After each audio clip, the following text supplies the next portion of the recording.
Copycat marketing 101 आपके दौलतमंद बनने की राह। इसके लेखक हैं बर्क हजेस।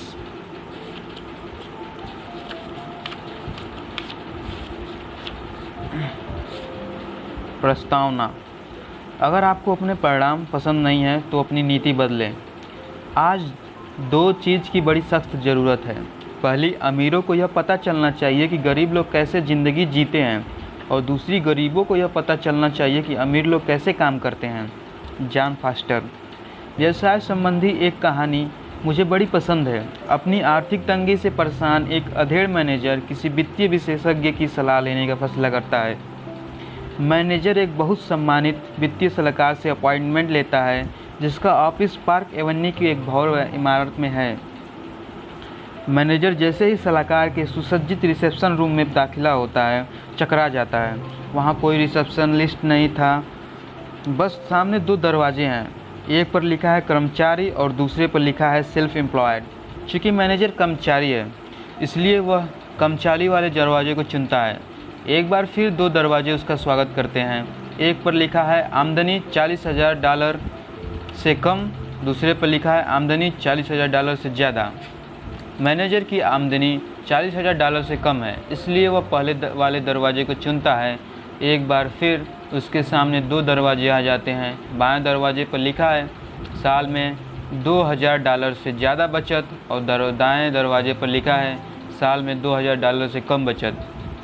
मैनेजर के बचत खाते में सिर्फ $1,000 ही पड़े हैं, इसलिए वह दाएं दरवाजे को चुनकर उसके भीतर चला जाता है। वह दोबारा पार्क एवेन्यू की सड़क पर पहुंच जाता है। समान दरवाजे समान परिणाम की ओर ले जाते हैं। बड़ी ही दुखद लेकिन स्पष्ट बात है कि कहानी का मैनेजर अपनी लीक से कभी बाहर नहीं निकल पाएगा जब तक कि वह अलग दरवाजे खोलने का विकल्प न चुने। कहानी का सबक यह है कि ज़्यादातर लोग उसी मैनेजर की तरह होते हैं। वे ज़िंदगी में ऐसे दरवाजे खोलने का फैसला करते हैं जो उन्हें घुमा फिरा कर वहीं पहुंचा देते हैं जहां से उन्होंने शुरू किया था। अलग परिणाम पाने का इकलौता तरीका यही है कि लोग अलग दरवाजे खोलने का चुनाव करें, है ना? जैसा मेरे एक मार्गदर्शक कहा करते थे, अगर तुम वही करते रहो जो हमेशा करते आए हो तो तुम्हें वही मिलता रहेगा जो हमेशा मिलता रहा है। आप 95% लोगों में आते हैं या 5% लोगों में। कहानी वाले मैनेजर की तरह ज़्यादातर लोग एक बधी बधाई लीक पर चल रहे हैं। इसी वजह है कि वे आर्थिक कुंठा के अंतहीन चक्र में फंसे हुए हैं। कहानी वाले मैनेजर की तरह ही ज़्यादातर औद्योगिक देशों के 95% काम करने वाले लोग कर्मचारी हैं। उनकी सालाना कमाई $40,000 से कम है और वे साल में $2,000 से कम बचा पाते हैं। पहली नज़र में देखने पर ये आंकड़े काफ़ी आकर्षक लगते हैं, ख़ास तौर पर $40,000 से कम आमदनी वाले लोगों को, मगर हकीकत यह है कि इस दुनिया के 95% लोग तेज़ी से आगे नहीं बढ़ रहे हैं। वे तो बस जैसे तैसे घिसट कर चल रहे हैं। 65 साल की उम्र में आम अमेरिकी नागरिक की आर्थिक स्थिति कैसी होती है, इन आंकड़ों पर गौर करें। 65 साल की उम्र में 100 आम अमेरिकी 54 करके और दूसरे पर आश्रित हैं, 36 स्वर्गवासी हो चुके हैं और 5 अब भी नौकरी कर रहे हैं, और 4 आर्थिक दृष्टि से स्वतंत्र हैं और 1 दौलतमंद है। आपका अंजाम क्या होगा? क्या आप ऐसे आर्थिक दरवाजे खोल रहे हैं जो आपको 95% लोगों की जमात में पहुंचा देंगे, या फिर आप ऐसे दरवाजे खोल रहे हैं जो आर्थिक स्वतंत्रता या दौलत की ओर ले जाएंगे, जैसा सिर्फ 5% लोगों के मामले में ही होता है? मुझे यकीन है ज़्यादातर लोग अपने लिए, अपने परिवार के लिए ज़्यादा दौलत चाहते हैं। मुझे नहीं लगता कि वे 65 साल की उम्र में स्वर्गवासी या करके होना चाहते हैं या रोजी रोटी कमाने के लिए नौकरी करना चाहते हैं। मुझे पूरा भरोसा है कि अगर हर इंसान को 5% लोगों की जमात में शामिल होने के पूरे फ़ायदे पता चल जाएं, तो वह बहुत सारे लोग ज़िंदगी में अलग दरवाजे खोलने का विकल्प चुनेंगे। पल भर के लिए कल्पना करें कि आपकी ज़िंदगी में समय और पैसे की बिल्कुल कमी नहीं है। कल्पना करें कि आप हर सुबह अपने बच्चों को पैदल स्कूल छोड़ने जाते हैं और अपनी नौकरी के चक्कर में उनके स्कूल मैच या सॉकर मैच देखने का मौका कभी नहीं चूकते। कल्पना करें कि आप अपने गोल्फ के समय के हिसाब से अपने कामकाज की दिनचर्या तय करते हैं, न कि अपने कामकाज की दिनचर्या के हिसाब से अपने गोल्फ का समय। कल्पना करें कि आप अपनी इच्छा अनुसार वैकेशन पर कभी भी जा सकते हैं और कभी भी लौट सकते हैं, बजाय इसके कि आपका बॉस आपके वैकेशन की अवधि तय करे। कल्पना करें कि आप अपना कार लोन पटा देते हैं, अपना हाउस लोन पटा देते हैं और हर महीने के अंत में अपने क्रेडिट कार्ड बिल्स भी चुका देते हैं। कल्पना करें कि आप 5% लोगों की जमात में शामिल हो चुके हैं। अब आप आर्थिक दृष्टि से स्वतंत्र हैं। अब आप अपनी मर्जी से कभी भी आ सकते हैं और कभी भी जा सकते हैं। अंत में यह कल्पना करें कि इस पुस्तक को पढ़ने में 1 घंटे के समय का निवेश करके आप वह चीज़ खोज लेंगे जिसकी आपको हमेशा से तलाश थी, दौलतमंद बनाने की कुंजी। इस पुस्तक का मकसद, मान लें कि आपको 5% लोगों की जमात में शामिल होने का सुनहरा अवसर मिलता है। क्या आप इसका फ़ायदा उठाएंगे? मुझे पूरी उम्मीद है कि आप इस सवाल का जवाब हाँ में ही देंगे, क्योंकि यह पूरी पुस्तक इसी बारे में है। आगे के पन्ने में आप सीखेंगे कि आर्थिक स्वतंत्रता का रहस्य सिर्फ यह जानना है कि कौन से दरवाजे खोले जाएं। कॉपीकैट मार्केटिंग 101 आपको इस बारे में जागरूक बनाएगी कि ज़्यादातर लोग 95% की जमात में सिर्फ इसलिए आते हैं क्योंकि वे गलत दरवाजे खोलने वाले लोगों की नकल करते हैं। वे उन दरवाज़ों को खोलते हैं जो सीमित तनख्वाह, नीरस नौकरियां और आर्थिक पराधीनता की ओर ले जाते हैं। संक्षेप में, ज़्यादातर लोग गलत योजना की नकल करते हैं। इस पुस्तक में आप सीखेंगे कि ज़्यादातर लोग जिस वर्तमान सिस्टम की नकल कर रहे हैं उससे सिर्फ अस्थायी आमदनी हासिल होती है, सच्ची दौलत नहीं मिलती, क्योंकि यह पैसे के बदले समय की सामान्य वृद्धि पर आधारित है। आप सीखेंगे कि सच्ची दौलत बनाने की कुंजी है लीवरेज। आप लीवरेज का एक बहुत अद्भुत तरीका देखेंगे जिसकी नकल दौलतमंद लोग सदियों से कर रहे हैं। यह तरीका है तीव्र घातांकीय वृद्धि। आप सीखेंगे कि दौलतमंद बनाने का रहस्य हर एक के लिए उपलब्ध है, जिनमें आप और मैं भी शामिल हैं, क्योंकि इसकी बुनियादी एक ऐसी चीज़ है जिसमें हम सभी बड़े माहिर हैं, नकल करना। सबसे बड़ी बात, इस पुस्तक में आप सीखेंगे कि आम आदमी किस तरह के पैसे के बदले समय के जाल को तोड़ सकता है। इसके लिए तो उसे दौलत बनाने के लिए आसान सिस्टम की नकल भर करनी है जो आर्थिक स्वतंत्रता के दरवाजे खोल देगा हमेशा के लिए। फर्स्ट, हम नकलचियों की दुनिया में रहते हैं। बच्चे कभी बड़ों की बात सुनने में माहिर नहीं होते, लेकिन वे उनकी नकल करने में कभी नहीं चूकते। James Baldwin. मुझे याद है, बचपन में मैंने एक जोक बुक पढ़ी थी। मुझे अब भी एक हथौड़ा छाप जोक याद है जो मेरे दोस्त और मुझे बड़ा मज़ेदार लगता है। पैसा बनाने के लिए पैसे की ज़रूरत होती है, आपको तो बस डिज़ाइन की हूबहू नकल करनी है। देखा, मैंने आपको पहले ही बता दिया था कि यह हथौड़ा छाप जोक है, लेकिन इसके पीछे की भावना बहुत गंभीर है। हम दौलतमंद बनाने की नकल का तरीका क्यों खोज नहीं पाए? इस बारे में गौर से सोचें। हम जिंदगी में बाकी हर चीज़ की नकल करते हैं, है ना? लेकिन हम एक चीज़ की नकल करना नहीं सीख पाए हैं, और वह है सच्ची दौलत बनाना। आइए नकल की शक्ति के बारे में थोड़ा बातचीत कर लेते हैं। इसके बाद उन कारणों पर गौर करेंगे जिनकी वजह से ज़्यादातर लोग दौलत बनाने की नकल का तरीका नहीं खोज पाते हैं। हम सभी एक चीज़ में बड़े माहिर होते हैं और वह चीज़ है नकल करना। हम में से हर एक को खास गुणों और योग्यताओं का वरदान मिला है, जिनकी बदौलत हम औंटे बनते हैं। कुछ लोग बेहतरीन डांसर होते हैं, जबकि बाकी लोग संगीत पर अपने पैर भी नहीं चला पाते। हम में से कई लोगों में कलात्मक योग्यता होती है, जबकि बाकी लोगों को साधारण तस्वीरें बनाने में भी मुश्किल आती है। हम में से कुछ बेहतरीन खिलाड़ी होते हैं, जबकि बाकी तो सीधी लकीर पर भी बगैर लड़खड़ाए नहीं चल सकते। लेकिन बिना किसी अपवाद के हम में से हर व्यक्ति एक चीज़ में बड़ा माहिर होता है, और वह चीज़ है नकल करना। क्या आपने कभी सोचा है कि हम नकल में कितने माहिर हैं? इस क्षेत्र में हम में प्रतिभा कूट कूट कर भरी है।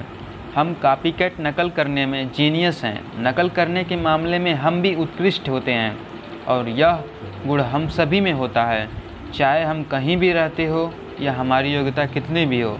इससे कोई फ़र्क नहीं पड़ता कि हम अमीर हैं या गरीब हैं, श्वेत हैं या अश्वेत हैं, पुरुष हैं या महिला हैं, हम सभी नकल करने में माहिर होते हैं। तो फिर हम दौलत बनाने की नकल का तरीका क्यों नहीं खोज पाएँ? पालने से कब्र तक नकलची। नकल उसी दिन से शुरू हो जाती है जिस दिन हम पैदा होते हैं। हम भाषा, खान पान, बाल काटने की शैली, चाल ढाल, कपड़े पहनने की शैली, हर चीज़ की नकल करते हैं। स्कूल पहुंचने पर हम अक्षरों की नकल करके पढ़ना लिखना सीखते हैं। अगर आप किसी पाश्चात्य देश में पैदा हुए हैं तो आपने पन्ने के बाएं सिरे से दाएं तक लिखने के सिस्टम की नकल की है। आप एशिया के कुछ हिस्सों में जन्मे हैं तो आपने दाएं से बाएं लिखने के सिस्टम की नकल की है। ज़्यादातर बड़े होने पर हमने नकल करके कार चलाना सीखा है ना। इंस्ट्रक्टर ने हमें सिखाया कि किस तरह रियर व्यू मिरर में देखना है, मुड़ने के सिग्नल पर मुड़ना है, एक्सीलेटर पर हल्के से दबाव डालना है, स्पीड लिमिट के हिसाब से गाड़ी चलानी है और चौराहों पर रुकना है। हमें ड्राइविंग इंस्ट्रक्टर की जितनी बेहतर नकल की उतनी ही आसानी से हमने ड्राइविंग टेस्ट पास कर लिया। जैसा देश वैसा भेष। हम सभी अपने आसपास के लोगों की नकल करने में इतने माहिर होते हैं कि भिन्न भिन्न संस्कृतियों के लोगों के रीति रिवाज और आदतों को देखकर दंग रह जाते हैं। इसलिए जैसा देश वैसा भेष कहावत महत्वपूर्ण है। इसका अर्थ है कि हमें भिन्न संस्कृतियों का सम्मान करना चाहिए, खासकर दूसरे देशों की यात्रा करते वक्त। कहना सरल है, करना कठिन है। हम अपने आसपास के रीति रिवाजों की नकल करने के इतने आदी होते हैं कि दूसरे संस्कृतियों की नकल के बारे में सुनकर हमें अक्सर हैरत होती है और गुदगुदी होती है। दुनिया भर के टीवी दर्शकों के प्रिय नाश्तों की संक्षिप्त सूची से आपको मेरा मतलब समझ में आ जाएगा। America, popcorn. चीन, मुर्गे की टांग। Japan, tea sandwich. Mexico, roasted corn, भुनी मक्का। Bharat, mutton sandwich. कोरिया, धूप में सूखे स्क्वैड।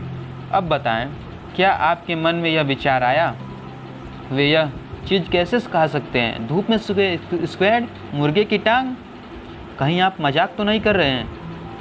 लेकिन ज़रा सोचें, अगर आप कोरिया में पले बड़े होते तो टीवी देखते वक्त आप नाश्ते में क्या खा रहे होते? हाँ, आपका अंदाज़ा सही है, धूप में सूखे स्क्वैड। काम करने के तरीके की नकल। मेरी बात का मूल मुद्दा यह है, संस्कृतियों में अनगिनत भिन्नताएं होती है, लेकिन इसके बावजूद सभी संस्कृतियों में एक अद्भुत समानता होती है। हम अपने रीति रिवाज एक ही तरीके से सीखते हैं, नकल करके। हम इतनी ज़्यादा नकल करते हैं कि हमें इस बात का एहसास ही नहीं रहता। सांस लेने की तरह ही नकल करना भी हमारी आदत में शुमार हो जाता है। तो मैं आपसे एक बार फिर पूछता हूँ, हम दौलत बनाने की नकल का तरीका क्यों नहीं खोज पाएँ? शक की कोई गुंजाइश ही नहीं है। नकल इंसान को मिला सबसे शक्तिशाली शिक्षण संसाधन है। नकल हमारी ज़िंदगी के लगभग हर पहलू पर असर डालती है, जिसमें छोटी छोटी आदतों से लेकर ज़िंदगी बदलने वाले बड़े निर्णय शामिल होते हैं। मिसाल के तौर पर, हम अपनी ज़िंदगी का एक बड़ा हिस्सा काम करने में बिताते हैं। क्या आपने कभी सोचा कि आपने उन कामों को कैसे करना सीखा? आपने कंप्यूटर पत्र लिखना कैसे सीखा? आपने यह कैसे सीखा कि किसी पोशाक को पहनकर ऑफिस में जाना है? और आपने नवनियुक्त कर्मचारियों को यह कैसे सिखाया? अपने कामों की नकल करना सिखाकर। यही हकीकत है। मनोवैज्ञानिक इसे मॉडलिंग और मिररिंग, प्रतिरूपण और प्रतिबिंबन का नाम देते हैं। मैं तो इसे पेशेवर नकलची बनना कहता हूँ। इस बारे में कोई शक नहीं है कि हम पालने से लेकर कब्र तक ज़िंदगी भर नकल करते रहते हैं। इसके कारण बहुत से नकल करना आसान होता है। हमें हर बार शुरू से हर चीज़ नहीं करनी होती, यह कारगर है और हम में इसकी जन्मजात प्रतिभा होती है। बंदर जैसा देखता है वैसा करता है। कहावत को इस तरह भी कहा जा सकता है, लोग जैसा देखते हैं वैसा करते हैं। इसलिए मैं कहता हूँ कि हम नकलचियों की दुनिया में रहते हैं। अगर इस दुनिया का हर आदमी किसी एक चीज़ में माहिर है तो वह है नकल करना। नौकरियों की नकल पर एक संक्षिप्त ऐतिहासिक सबक। पैसा कमाने के क्षेत्र में भी हम नकल ही करते हैं। हजारों सालों तक किसान के बेटे अपने पिता की नकल करके किसान बने, मोचियों के बेटे मोची बने। इसी कारण हमारे बहुत से सरनेम व्यवसाय के नाम पाए, जैसे फार्मर, स्मिथ, कारपेंटर, टेलर वगैरह।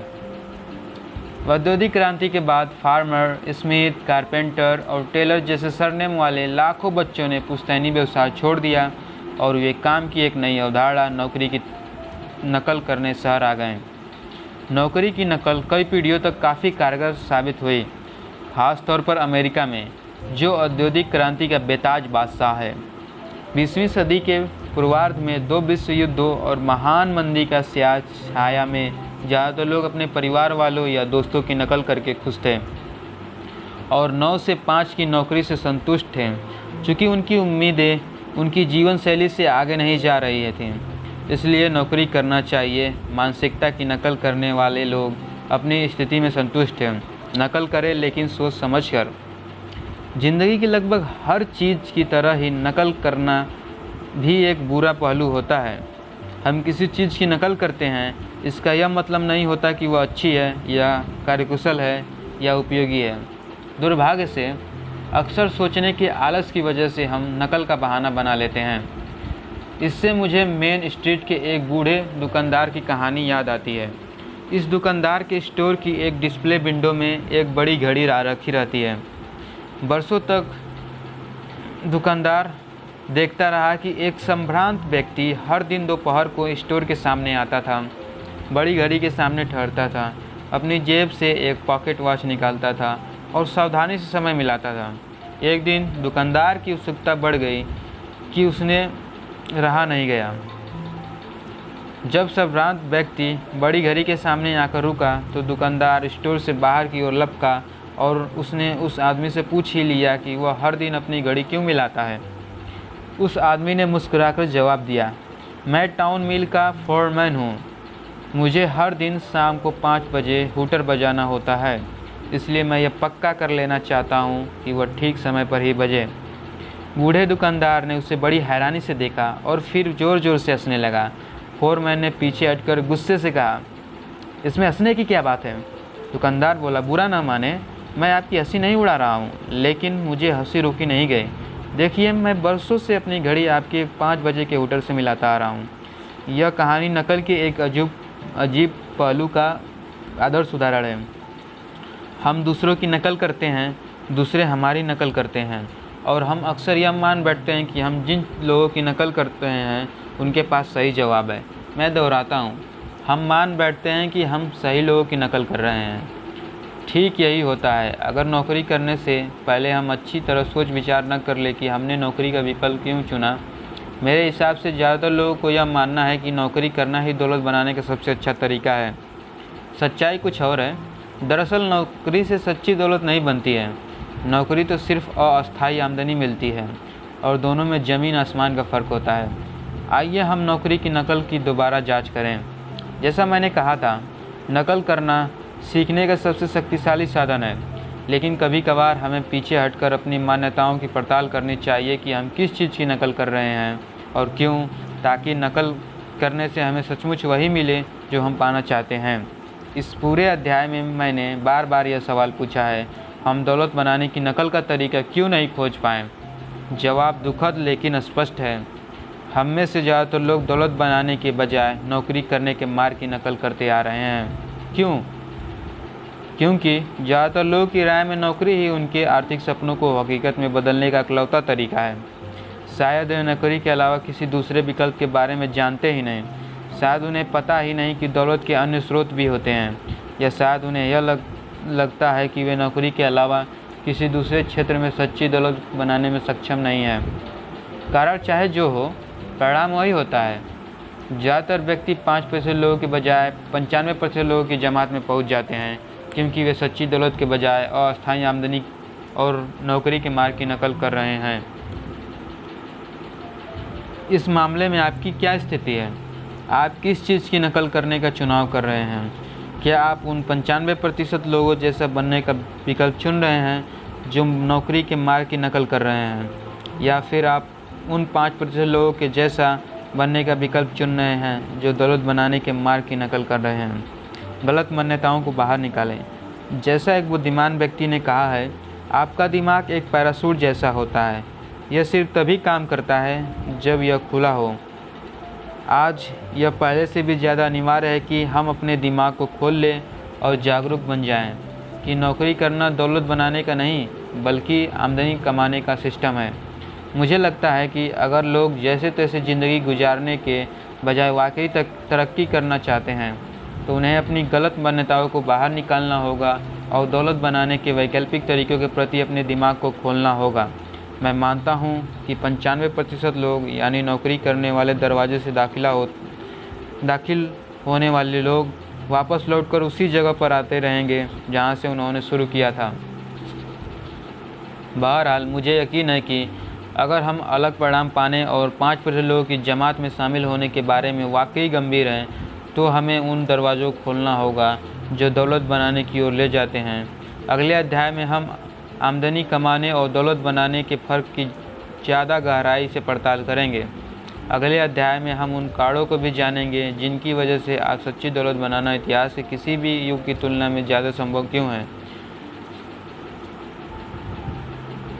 पार्ट 2, सच्ची दौलत क्या है।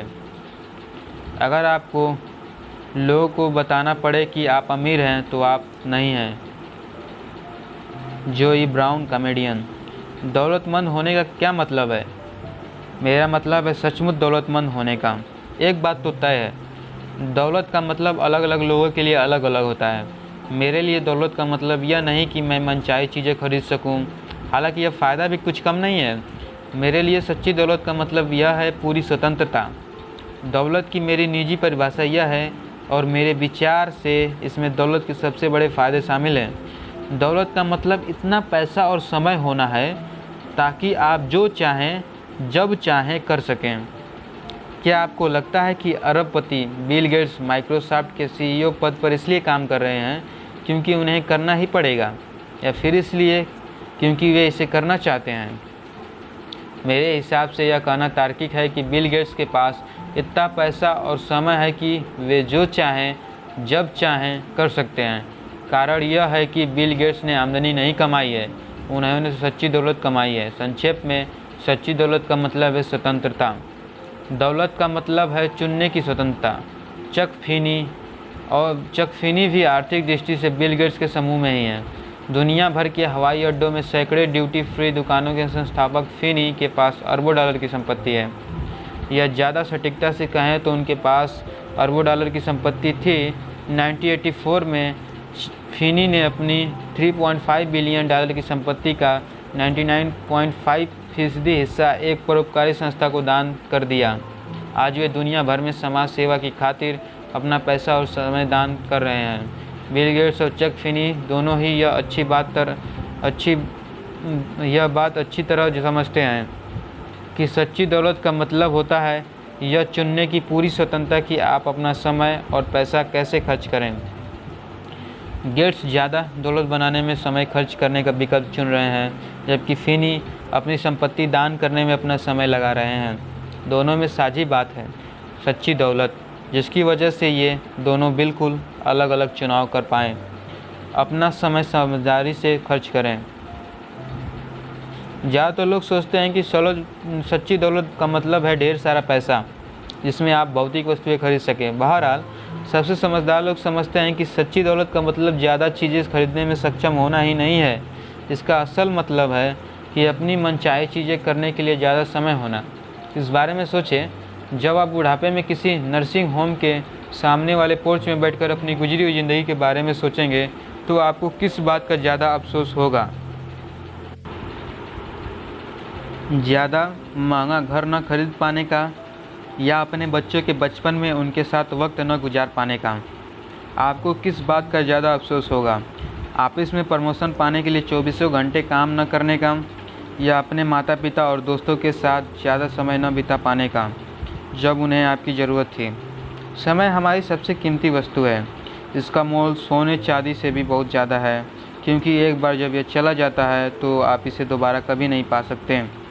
अगर आपकी कार बर्बाद हो जाती है तो आप हमेशा दूसरी कार खरीद सकते हैं। अगर आपकी नौकरी छूट जाती है तो आपको हमेशा दूसरी नौकरी मिल सकती है। अगर किसी बुरे निवेशक में आपका पैसा डूब जाता है तो आप हमेशा ज़्यादा पैसे कमा सकते हैं, लेकिन आप कभी भी किसी भी सूरत में वह समय दोबारा नहीं पा सकते जिसे आपने बर्बाद कर दिया है या गंवा दिया है। बताएं, क्या आप ऐसा कर सकते हैं? हरगिज़ नहीं। एक बार जब यह चला जाता है तो हमेशा हमेशा के लिए चला जाता है। प्राचीन चीनी कहावत इसे सबसे बड़ी अच्छी तरह से बयान करती है। एक पल का समय बर्बाद करने से कहीं बेहतर है कि आप अपनी सारी संपत्ति किसी गहरे कुएं में फेंक दें। इसलिए मैं कहता हूँ कि सच्ची दौलत का मतलब इतना पैसा और समय होना है ताकि आप जो चाहे जब चाहे कर सकें। निसंदेह सच्ची दौलत का सबसे बड़ा फ़ायदा यह चुनने की स्वतंत्रता है कि आप अपना समय कैसे खर्च करें। आमदनी कमाना, पैसे के बदले समय का जाल। क्या आप ऐसे मेहनती डॉक्टरों या वकीलों को जानते हैं जो साल भर में $1,50,000 से ज़्यादा कमाते हैं लेकिन फिर भी खुश नहीं हैं? क्या वे सच्ची दौलत बना रहे हैं? दौलत की मेरी परिभाषा के हिसाब से जवाब है नहीं। इसका कारण यह है, हालांकि कई ऊंची आमदनी वाले प्रोफेशनल्स के पास अपनी मनचाही चीज़ खरीदने और करने के लिए पैसा होता है, लेकिन उनमें से ज़्यादातर के पास समय नहीं होता। उन्हें अपने पैसे में मेहनत लगातार करनी पड़ती है हर दिन। दरअसल उन्हें अपनी जीवन शैली को बरकरार रखने के लिए ज़्यादा आमदनी की ज़रूरत होती है, जिसके लिए काम करना उनकी मजबूरी है। जो लोग अपने काम धंधे के जाल में फंसे होते हैं वे दरअसल दौलत नहीं बना रहे हैं, बल्कि आमदनी कमाने के अंतहीन चक्र में फंसे हैं। इससे कोई फ़र्क नहीं पड़ता कि उनकी आमदनी कितनी कम या ज़्यादा है। आमदनी कमाने का जाल कुछ इस तरह का होता है कि आप अपना समय देकर उसके बदले में डॉलर कमाते हैं। इसका मतलब है कि आपको पैसे तब तक नहीं मिलते हैं जब तक कि आप खुद काम न करें, चाहे कचरा उठाने का हो जो $7 प्रति घंटे की न्यूनतम दर से कमाई करता हो, या हृदय रोग विशेषज्ञ हो जो $5,000 प्रति घंटे कमाता है। वह समय की एक इकाई के बदले में डॉलरों की एक इकाई पा रहा है। आमदनी कमाने वाले सिस्टम में 10 घंटों के काम के बदले में 10 घंटों की तनख्वाह मिलती है। दुर्भाग्य से आमदनी कमाने की चक्की अंतहीन है, जिसे लगातार पीसना पड़ता है। इसलिए मैं आमदनी कमाने को पैसे के बदले समय का जाल कहता हूँ। सबसे बुरी बात यह है कि जब चक्की रुक जाती है तो आमदनी भी रुक जाती है। इसका मतलब है कि जो कर्मचारी बीमार हो जाते हैं या घायल हो जाते हैं या लंबे समय तक छंटनी के शिकार हो जाते हैं या बर्नआउट से पीड़ित हो जाते हैं, उनकी आमदनी शून्य हो जाती है। जब खर्च आमदनी के बराबर होते हैं। आप अमीर प्रोफेशनल पर एक नज़र डालकर देखते हैं। हम उसे जॉन स्मिथ MD का नाम दे देते हैं, जिनकी आमदनी $2.5 लाख है। देखिए, हर लिहाज से $2.5 लाख की सालाना आमदनी काफ़ी ज़्यादा होती है, लेकिन जब ऊंचे भुगतान वाले प्रोफेशनल्स अपनी जीवन शैली को बरकरार रखने के लिए अपनी आमदनी पर निर्भर हो जाते हैं तो वे अनजाने में ही पैसे के बदले समय के जाल में फंस जाते हैं। $2.5 लाख सालाना आमदनी वाले प्रोफेशनल का आम मासिक खर्च। कुल आमदनी $2.5 लाख, 33% टैक्स $82,500। शुद्ध सालाना आमदनी $1,67,500। मासिक आमदनी $14,000। मासिक खर्च 2 आलीशान कारों के कर्ज की किस्त $1,000। झील के सामने वाले बंगले के कर्ज की किस्त $4,000। बीमा, जीवन बीमा, स्वास्थ्य बीमा, कार बीमा $1,500। प्राइवेट स्कूल में पढ़ने वाले 2 बच्चों का खर्च $1,500।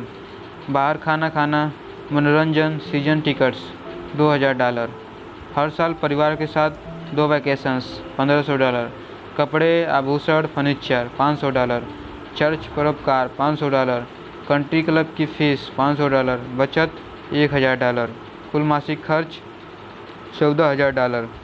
मासिक आमदनी $14,000। शेष राशि 0। अल्पकालीन आमदनी का गुलाम। जैसा आप देख सकते हैं, डॉक्टर स्मिथ बेहतरीन जीवन शैली जीते हैं। हम सभी इतने मालदार बनना चाहेंगे कि बेहतरीन कंट्री क्लब की सदस्यता हासिल कर लें, कोलोराडो में महंगी स्की वैकेशंस का आनंद लें, या फिर कैरेबियन की सुखद क्रूज पर जाएं। यकीनन डॉक्टर स्मिथ की जीवन शैली ऐसी है जिसके हम में से ज़्यादातर लोग सिर्फ सपने देखते हैं, लेकिन वे उस जीवन शैली की बड़ी भारी कीमत चुका रहे हैं। उन्होंने इसकी खातिर अपनी स्वतंत्रता गिरवी रख दी है। मुझे उम्मीद है कि आप समझ गए होंगे। डॉक्टर स्मिथ के पास अल्पकालीन आमदनी तो है, लेकिन उनके पास अपनी मनमर्जी में से आने जाने की स्वतंत्रता नहीं है। वे अपनी नौकरी की जंजीर में बंधे हैं, क्योंकि वे अपनी जीवनशैली के गुलाम बन चुके हैं। डॉक्टर स्मिथ को हर दिन ऑफिस जाना पड़ता है, चाहे उनका मन हो या न हो। अगर डॉक्टर स्मिथ नहीं जाएंगे तो उन्हें पैसा नहीं मिलेंगे, और अगर इस डॉक्टर स्मिथ को पैसे नहीं मिलेंगे तो घर की किस्त या कार लोन की किस्त या क्रेडिट कार्ड के बिल्स या प्राइवेट स्कूल की फीस भी नहीं फट पाएगी। कोई हैरानी नहीं है कि इतने सारे प्रोफेशनल्स असमय ही हार्ट अटैक का शिकार हो जाते हैं। एक दुर्घटना जो होने का इंतज़ार कर रही है। ज़रा सोचिए, ऊंची तनख्वाह वाले डॉक्टर की क्या हालत होगी अगर उसके हाथों में अर्थराइटिस हो जाए और काम छूटने की वजह से वह आमदनी न कमा पाए। अब असल मुद्दे की बात पर आते हैं। आप बताएं, आप कहाँ होंगे अगर आप काम छूटने की वजह से आमदनी न कमा पाएँ? ज़्यादातर लोगों के लिए यह बहुत बुरा सपना होता है। आमदनी कमाने के साथ यही समस्या है, यह अल्पकालीन होती है। अगर आप काम न करना छोड़ देते हैं तो आमदनी भी छूट जाती है, और अगर नौकरी या पैसे के अलावा आपको कहीं से भी आमदनी नहीं मिलती है तो आप तबाही की ओर बढ़ रहे हैं। बिजनेस वीक मैगजीन के अनुसार आम कर्मचारी को मकान खरीदने, छोटी छोटी बचत करने और रिटायरमेंट के लाभ इकट्ठे करने में आधी ज़िंदगी लग जाती है। यह सब गंवाने के लिए सिर्फ 6 महीने की बेरोजगारी ही काफ़ी है। भयावह है, नहीं क्या? रेसिडुअल आमदनी से स्वतंत्रता। क्या यह बेहतरीन नहीं होगा कि आप डॉक्टर स्मिथ की जीवनशैली के सभी फ़ायदों का आनंद ले सकें, लेकिन आपको हर दिन काम पर जाने का बंधन न हो, बशर्ते आप न जाना चाहते हों? यह तो सबसे बड़े सपने के सच होने जैसा होगा, है ना? सौभाग्य से अल्पकालीन आमदनी के अलावा एक अन्य प्रकार की आमदनी भी होती है, जिसे रेसिडुअल अवशिष्ट आमदनी कहते हैं। अल्पकालीन आमदनी के विपरीत रेसिडुअल आमदनी तब भी पैसे कमाती है जब आप काम पर नहीं जाते हैं। रेसिडुअल आमदनी पैसे के बदले समय का शिकार नहीं होती है, क्योंकि यह डॉलर और समय की अदला बदली पर निर्भर नहीं होती। रेसिडुअल आमदनी कैसे कमाई जाती है, इसके लिए हम एक और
एक बराबर पैसा नहीं है, लेकिन यह बात भी उतनी ही तय है, हम सभी के साथ एक बराबर समय है। देखिए, एक बात अच्छी तरह समझ लें कि यह पुस्तक दौलत बनाने के लिए आपसे पैसे का निवेश करने के बारे में नहीं कहती है। यह तो दौलत बनाने के लिए आपके समय का निवेश करने के बारे में है। कारण स्पष्ट है, सही तरह से लगाया गया पैसा और समय जितना ही मूल्यवान होता है, इससे कोई फ़र्क नहीं पड़ता कि कोई व्यक्ति बिलियनियर है या भिखारी। हम सभी के पास एक बराबर समय होता है। एक दिन में 24 घंटे, एक हफ्ते में 168 घंटे, एक महीने में 672 घंटे, एक साल में 8064 घंटे। दौलत बनाने की कुंजी ज़्यादा समय उत्पन्न करना नहीं है, क्योंकि यह तो संभव है। कुंजी तो अपने पास मौजूद समय का पूरा फ़ायदा उठाना है। बताइए, क्या आप इस बात से सहमत नहीं हैं? आज सच्ची दौलत बनाने के लिए सिर्फ पैसे, जो हम में से ज़्यादातर के पास बहुत कम होते हैं, कि लीवरेजिंग ही इकलौता तरीका नहीं है। हम सभी खुशकिस्मत हैं कि सच्ची दौलत बनाने के लिए समय, जिसकी हम सभी के पास समान मात्रा होती है, कि लीवरेजिंग करने का तरीका भी मौजूद है। सौभाग्य से आज लीवरेजिंग का एक ऐसा सिस्टम है जिसमें आप थोड़ा सा समय लगाकर ढेर सारे डॉलर कमा सकते हैं, बजाय सामान्य सिस्टम के जिसमें आप ढेर सारा समय लगाकर थोड़े डॉलर्स कमाते हैं। सौभाग्य से आज आपके समय और प्रयासों की लीवरेजिंग करने का एक सरल अनुकरणीय सिस्टम है जिसकी नकल हर व्यक्ति कर सकता है। क्या आप गलत सिस्टम की नकल कर रहे हैं? आइए इस बात को स्वीकार कर ले कि हम में से ज़्यादातर लोगों का सरनेम ड्यूपॉन्ट या रॉकफेलर नहीं है, यानी हम बहुत अमीर नहीं हैं। हम बिल गेट्स और चिक फिनी जैसे पैदाइशी जीनियस नहीं हैं, और हमारे पास टाइगर वुड्स या एंजेलिना जोली जैसी प्रतिभा भी नहीं है। अक्सर हम यह मान लेते हैं कि ज़िंदगी की लॉटरी जीतने से ही दौलत बन जा सकती है। यह सिर्फ बेहद गुणी लोगों के लिए संभव है या बहुत खुशकिस्मत लोगों के लिए, लेकिन यह यकीनन आपके और मेरे जैसे आम लोगों के लिए संभव नहीं है। यह बकवास है। हमें इसे सीमित सोच से कतई सहमत नहीं होना चाहिए।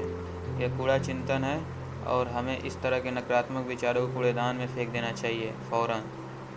हकीकत तो यह है कि ज़्यादातर लोग यह मान लेते हैं कि वे दौलत नहीं बना सकते, जबकि दरअसल वे बना सकते हैं। ज़्यादातर लोगों के दौलतमंद न बन पाने का असल कारण यह है कि उन्हें दौलत कभी बनाने वाले ऐसे सिस्टम की जानकारी नहीं मिली जिसकी वे नकल कर सकें। दूसरे शब्दों में, हम में से ज़्यादातर ने गलत योजनाओं की नकल कर ली है।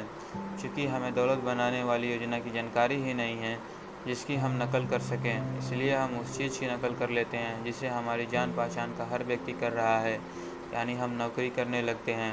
हम वही करते हैं जो ज़्यादातर लोग करते हैं, और परिणाम स्वरूप हमें वही मिलता है जो ज़्यादातर लोगों को मिलता है। नौकरी बुरी नहीं है। मेहरबानी करके यह समझ ले कि मैं नौकरी को बुरी नहीं कह रहा हूँ। मैं तो नौकरी से मिलने वाले परिणामों को बुरा कह रहा हूँ।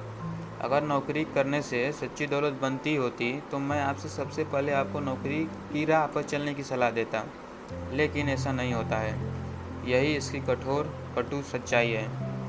सामान्य वृद्धि के बजाय तीव्र घातांकीय वृद्धि की नकल करें।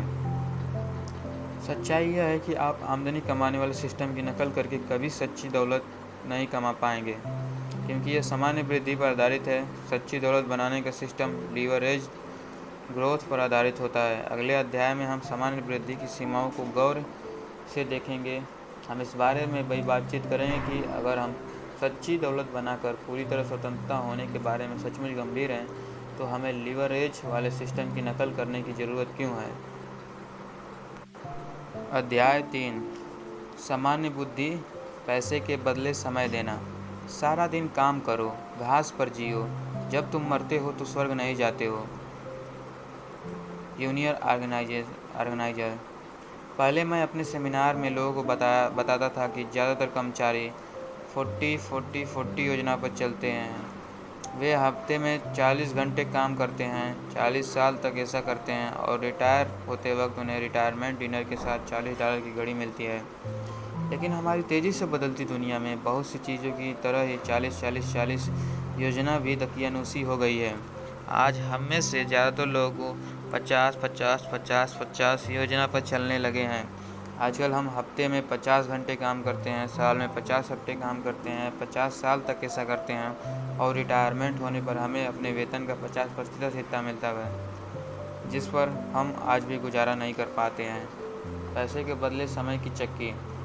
50-50-50-50 योजना आमदनी कमाने का आदर्श उदाहरण है, क्योंकि यह सामान्य वृद्धि पर आधारित है। सामान्य वृद्धि वाली आमदनी की गणना बड़ी सरल है। Hourly wage into number of hours worked equal to income. प्रति घंटे तनख्वाह गुणित काम के घंटे बराबर आमदनी। सामान्य वृद्धि की परिभाषा है काम के अनुपात में परिणाम। सामान्य शब्दावली में इसका मतलब यह है कि आप जितना भीतर डालते हैं उतना ही मिलता है, न उससे कम न उससे ज़्यादा। सामान्य आमदनी में समय की एक इकाई के बदले में पैसे की एक इकाई मिलती है। इसका मतलब यह है कि सामान्य वृद्धि पर आधारित आमदनी बढ़ाने का एकमात्र तरीका ज़्यादा घंटे काम करना है या फिर प्रति घंटे तनख्वाह बढ़वाना है। देखिए, पहली नज़र में सामान्य वृद्धि वाली आमदनी काफ़ी तर्कसंगत नज़र आती है। यह उन लोगों को पुरस्कृत करती है जिन्हें प्रति घंटे अच्छी रकम मिलती है और जो ज़्यादा घंटे काम करना चाहते हैं। लेकिन सामान्य वृद्धि की आमदनी वाले कर्मचारियों की सबसे बड़ी समस्या यह है कि उनकी आमदनी की एक ऊपरी सीमा हमेशा रहेगी, भले उनकी प्रति घंटे आमदनी कितनी ही ज़्यादा हो। पेंटर और प्रोफेशनल। सामान्य वृद्धि की सीमाओं को अच्छी तरह से समझने के लिए उदाहरण देख लेते हैं। आइए दो बहुत अलग अलग व्यवसाय के मेरे दो परिचितों पर नज़र डालते हैं। इनमें से एक घर पेंट करने का बिजनेस में है और दूसरा डॉक्टर है। पेंटर का नाम गैरी है। वह एक छोटे से पेंटिंग और वॉलपेपर बिजनेस का मालिक है। वह क्लियर वाटर, फ्लोरिडा में मेरे घर के पास रहता है। गैरी कड़ी मेहनत करता है। वह सुबह जल्दी ही काम में जुट जाता है और अंधेरा होने तक लगातार काम करता रहता है। संभव हो तो वह वीकेंड में भी काम करता है। गैरी के काम करने की दर $30 प्रति घंटे है, लेकिन यात्रा के समय, खर्च, बीमे, टैक्स आदि का खर्च निकालने के बाद उसके भुगतान की वास्तविक दर शायद $20 प्रति घंटे के करीब है। अगर खुशकिस्मती से गैरी हर दिन 10 घंटे काम करे और सप्ताह में 6 दिन काम करे तो एक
जब आम कर्मचारी डॉलर की खातिर समय की अदला बदली करता है तो उसकी आमदनी सामान्य तरीके से बढ़ रही है। इस मामले में समय की एक इकाई धन की एक इकाई के बराबर होती है। कर्मचारी की आमदनी उसी की 100% कोशिशों का नतीजा है। दूसरी ओर सीईओ अपने कर्मचारियों के माध्यम से अपने समय और योग्यताओं की लीवरेजिंग करता है। अपनी 100% कोशिशों के बजाय वह अपने सभी कर्मचारियों की कोशिशों का एक निश्चित हिस्सा प्रदान करता है, एक निश्चित हिस्सा कमाता है। जे पॉल गेट्टी का यही मतलब था जब उन्होंने कहा था, मैं अपनी 100% कोशिशों के बजाय 100 व्यक्तियों की कोशिशों का 1% कमाना चाहूँगा। इसलिए लीवरेजिंग में इतना दम है। आप पूरे समूह की कोशिशों का थोड़ा सा हिस्सा कमाते हैं। हर्शीज कैंडी बार इसका आदर्श उदाहरण है। प्रत्येक हर्शीज कैंडी बार पर कंपनी को ज़्यादा से ज़्यादा 1-2 पेनी का शुद्ध मुनाफा होता होगा, लेकिन हर साल दुनिया भर में अरबों हर्शीज बार्स बिकती है। इसलिए हर्शीज कैंडी बार बनाने वाली मार्स इंक कंपनी को हर साल अरबों डॉलर का मुनाफा होता है और इसलिए इसके सीईओ की आमदनी भारी भरकम होती है। सन्यासी और चेनसा। लीवरेजिंग की अवधारणा सन्यासी और चेनसा की कहानी जैसी है। एक दिन एक बूढ़ा सन्यासी अपनी पहाड़ी गुफा से उतरकर स्थानीय हार्डवेयर स्टोर में एक चेनसा लकड़ी काटने वाली आरी खरीदने आया। सन्यासी ने युवा सेल क्लर्क से गर्व से कहा, अब मैं अपनी गुफा में नहीं रहना चाहता, मैं अपने लिए लकड़ी का एक नया घर बनाना चाहता हूँ। मुझे सबसे अच्छी आरी चाहिए, कीमत चाहे जो हो। युवा सेल्स क्लर्क एक पल के लिए वेयर हाउस में गया और एक नई चमचमाती हुई चेनसा लेकर लौटा। उसने पूरे यकीन के साथ सन्यासी को बताया, यह बाजार में मिलने वाली सबसे अच्छी चेनसा है।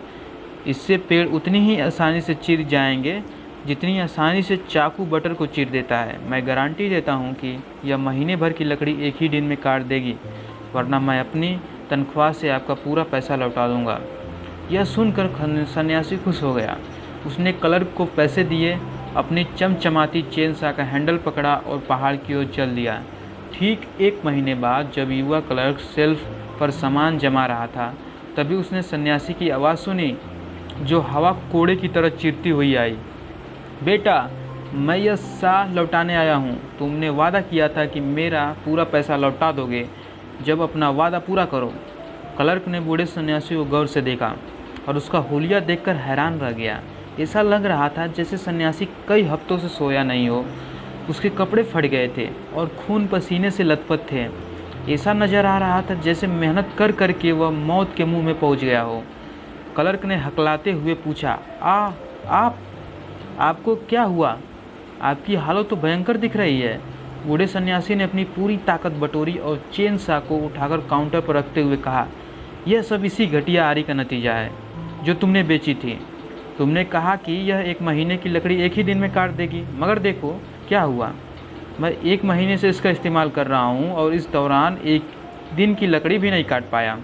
मुझे मेरा वापस पैसा चाहिए। हैरान क्लर्क ने माफ़ी मांगते हुए कहा, बिल्कुल, मैं अपना वादा ज़रूर पूरा करूँगा। बस मैं चेनसा की जांच करके देख लूँ, शायद मैं पता लगा सकूँ कि गड़बड़ क्या है। क्लर्क ने पुल रोप को ज़ोर से खींचा और चेनसा की तेज आवाज़ दुकान में गूंजने लगी। बर्र। सन्यासी काउंटर से उछलकर पीछे पहुंच गया, जैसे उसे किसी ने गोली मार दी हो। फिर वह जमकर चिल्लाया, यह कैसी आवाज़ है? लीवरेज के बारे में सबक। क्या आप ऐसी चेनसा से पेड़ काटने की कोशिश करने की कल्पना कर सकते हैं जिसे चालू ही न किया गया हो? कोई हैरानी नहीं कि सन्यासी का हुलिया और हालत ख़राब थी। इस कहानी से यह सबक मिलता है कि लीवरेज एक ज़बरदस्त साधन है, जबकि सिर्फ तभी जब उसका सही इस्तेमाल किया जाए। चेनसा समय और मेहनत की लीवरेजिंग का बेहतरीन साधन है। अगर आपने कभी हैंडसा से किसी बड़े पेड़ के तने को काटने की कोशिश की हो तो आप मेरा मतलब अच्छी तरह समझ जाएंगे। विडंबना यह है कि सन्यासी के हाथों में लीवरेज का एक शक्तिशाली साधन था, उसे तो बस इसके इस्तेमाल का तरीका मालूम नहीं था। दूसरे शब्दों में, वह योग्यता या कोशिश की कमी के कारण असफल नहीं हुआ था, वह तो ज्ञान की कमी के कारण असफल हुआ था। यही आम आमदनी के बारे में भी कहा जा सकता है। लीवरेज की शक्ति के माध्यम से हम थोड़े से समय और थोड़ी सी मेहनत से अपने लक्ष्य हासिल कर सकते हैं। हम दरअसल महीने भर की लकड़ी एक दिन में ही काट सकते हैं, लेकिन लीवरेज का पूरा फ़ायदा उठाने के लिए हमें इसकी मौजूदगी का ज्ञान होना चाहिए, वरना हमारा हाल भी सन्यासी जैसा होगा। हम डॉलर की खातिर समय की अदला बदली करके, ज़्यादा कड़ी मेहनत करके आगे निकलने की कोशिश करते रहेंगे। ऐसी स्थिति में हम अपने समय तथा प्रयासों की लीवरेजिंग नहीं करेंगे। यह तो काम करने का स्मार्ट तरीका नहीं है। क्या 65 साल की उम्र तक आम आदमी इसलिए मर जाएगा, कड़का रहेगा या अपनी रोजी रोटी के लिए देश, परिवार या चर्च पर निर्भर रहेगा? क्योंकि बहुत सारे लोग लीवरेज वाली योजना के बजाय सामान्य योजना की नकल कर रहे हैं। ज्ञान पहला कदम है।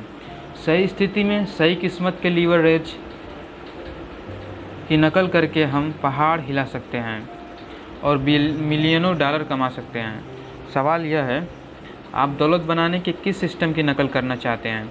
क्या आप दौलत बनाने के सामान्य सिस्टम की नकल आगे भी करना चाहते हैं? क्या आप यही चाहते हैं कि आपका हाल भी उसी सन्यासी जैसा हो? क्या आप भी बहुत कम फ़ायदे के लिए बहुत ज़्यादा मेहनत करना चाहते हैं, या फिर आप युवा क्लर्क जैसा बनना चाहेंगे और लीवरेज की चेन सा को चालू करने का तरीका सीखना चाहेंगे? क्या आप अगले अध्याय में सीखेंगे? वहाँ आपको ऐसे आजमाए हुए तरीके मिलेंगे जिनसे हम अपने समय और मेहनत की लीवरेजिंग कर सकते हैं। इन तरीक़ों की बदौलत हम पैसे के बदले समय के जाल से बाहर निकल सकते हैं, हमेशा के लिए, और वह आर्थिक स्वतंत्रता हासिल कर सकते हैं जिसके हम हकदार हैं। अध्याय 4, लीवरेज वाली वृद्धि। ज़्यादा कड़ी नहीं बल्कि ज़्यादा स्मार्ट मेहनत करना। व्यस्त होना ही काफ़ी नहीं है, चींटियाँ भी व्यस्त रहती हैं। असल सवाल तो यह है, हम किस काम में व्यस्त हैं। हेनरी डेविड थोरो। अगस्त 1888 में अटलांटा के एक केमिस्ट आशा कैडलगर ने $2300 नकद भुगतान करके कोका कोला नामक कार्बोनेटेड फाउंटेन ड्रिंक के संपूर्ण अधिकार खरीद लिए। कोका कोला अटलांटा का इलाके में फ़ौरन सफल हो गया। 19वीं सदी के अंत तक दक्षिण के हर ड्रग स्टोर में एक सोडा फाउंटेन होता था, जहां बैठकर ग्राहक 5 सेंट में ठंडा कोका पी सकता था। फिर कैडगल ने एक ऐतिहासिक निर्णय लिया, जिसने कोका कोला को एक छोटी सी क्षेत्रीय कंपनी से अंतर्राष्ट्रीय स्तर पर मशहूर कर दिया। कैडलर ने यह फैसला किया कि उनकी कंपनी लीवरेजिंग के एक अनूठे रूप का इस्तेमाल करके कम समय और कोशिश से ज़्यादा पैसा बचाएगी। लीवरेजिंग का यह अनूठा रूप था बॉटलिंग। कोक की अंतर्राष्ट्रीय सफलता का राज।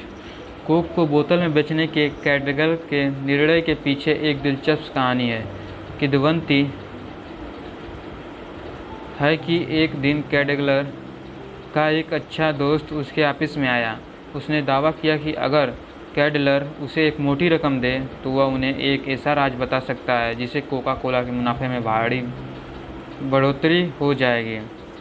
दोनों में दिन भर काफ़ी मोल भाव हुआ। आखिरकार कैडलर की जिज्ञासा ने जवाब दे दिया और उन्होंने अपने दोस्त के नाम एक चेक काट दिया।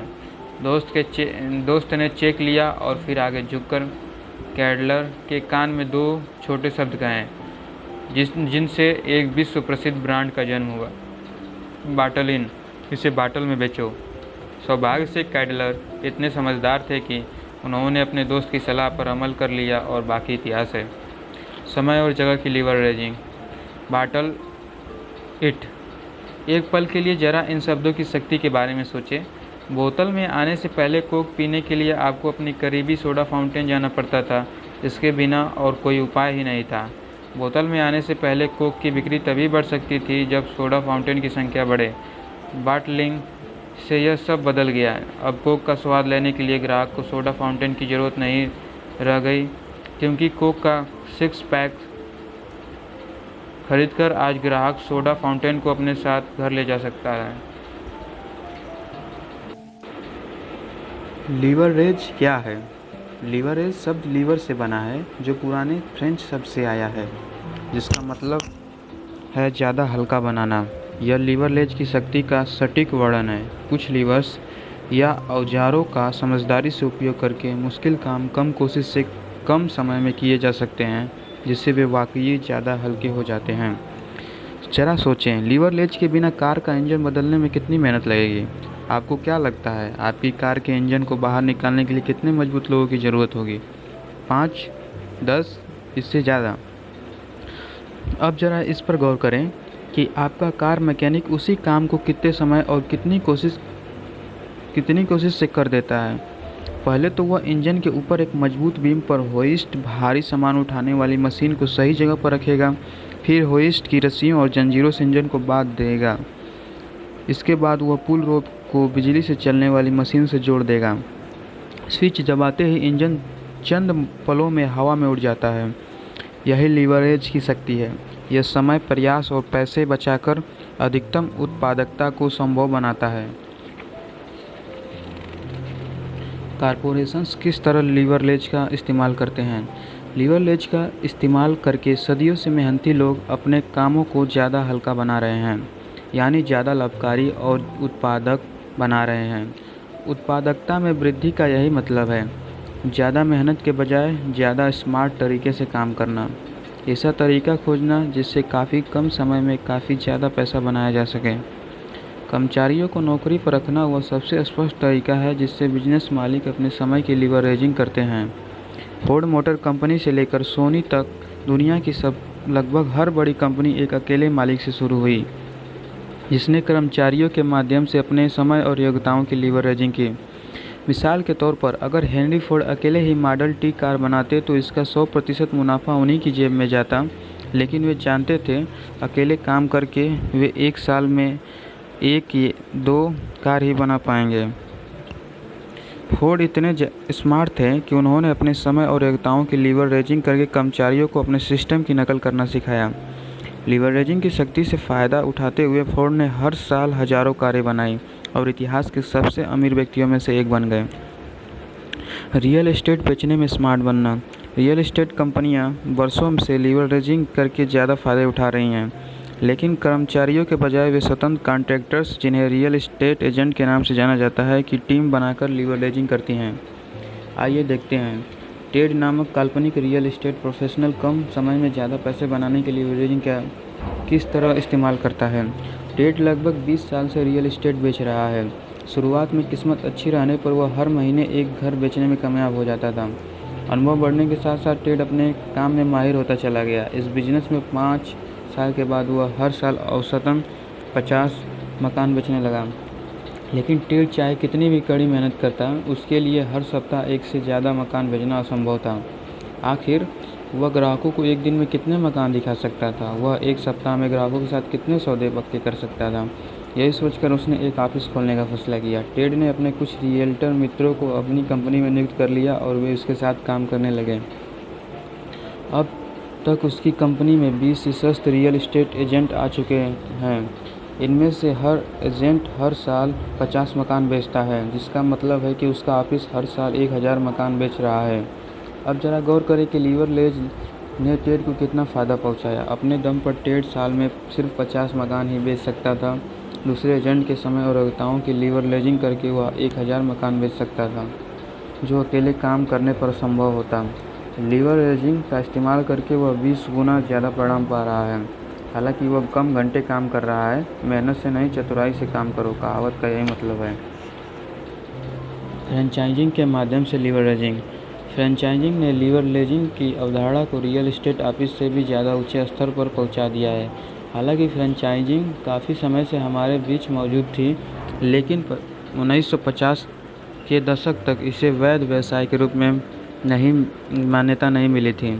फ्रेंचाइजिंग का सितारा तब चमका जब रे क्रॉक नामक मिल्क शेक अप्लायंस सेल्समैन ने मैकडॉनल्ड्स नामक फूड रेस्टोरेंट के फ्रेंचाइजी अधिकार खरीदे। ध्यान रहे, रे क्रॉक ने फ्रेंचाइजिंग का आविष्कार नहीं किया, अलबत्ता उन्होंने इसे आदर्श जरूर बनाया। क्रॉस यह बात अच्छी तरह समझते थे कि सफल फ्रेंचाइजिंग की कुंजी है नकल, डुप्लीकेशन। इसलिए उन्होंने एक त्रुटि रहित सिस्टम बनाया जिसमें सफल फ्रेंचाइजी का छोटे से छोटा विवरण भी लिखा था। इस दिशा में वे इतनी दूर तक गए कि उन्होंने आदर्श फ्रेंच फ्राइज संबंधी शोध पर $30 लाख खर्च कर डाले। परिणाम यह हुआ कि मैकडॉनल्ड्स फ्रेंचाइजी खरीदने वाले का काम आसान बन गया। उसे तो बस बिंदुओं को आपस में जोड़ना भर था। यह नकलची का साकार स्वप्न था। इस बारे में सोचें, जब आप किसी मैकडॉनल्ड्स फ्रेंचाइजी में दाखिल होते हैं तो फ्रेंच फ्राइज मशीन कहाँ रखी रहती है? बाईं तरफ, है ना? इससे कोई फ़र्क नहीं पड़ता कि फ्रेंचाइजी इडाहो के मास्को में है या रूस के मास्को में, फ्रेंच फ्राइज मशीन हमेशा बाईं तरफ रहती है। और इस बात पर भी यकीन कर ले कि बाकी हर विवरण भी लिखा रहता है और सही जगह रहता है। डुप्लीकेशन सफल फ्रेंचाइजिंग की कुंजी है। फ्रेंचाइजिंग की अवधारणा इतनी कारगर इसलिए है क्योंकि यह बहुत सरल है, बेहद सरल। यह आदर्श जीत-जीत स्थिति है जिसमें फ्रेंचाइजी देने और लेने वाले दोनों को ही फ़ायदा होता है। प्रयोग और अनुभव के बाद जब कोई प्रोडक्ट जैसे डोमिनोज पिज़्ज़ा या आवश्यक सेवा जैसे किंकोज का पीयर सर्विस अच्छी तरह सफल हो जाता है, तभी उसका फ्रेंचाइजी दिया जाता है। फ्रेंचाइजी देने वाला अपने प्रोडक्ट या सेवा प्रदान करने का एक आदर्श बिजनेस मॉडल तैयार करता है। इसकी नकल बड़ी आसानी से की जा सकती है। सफल फ्रेंचाइजर बनने की कुंजी है एक सफल सिस्टम तैयार करना और फिर विस्तार से लिखना कि किन चीज़ों को करने की ज़रूरत है, तभी यह मॉडल दूसरे लोगों को सिखाया जा सकता है।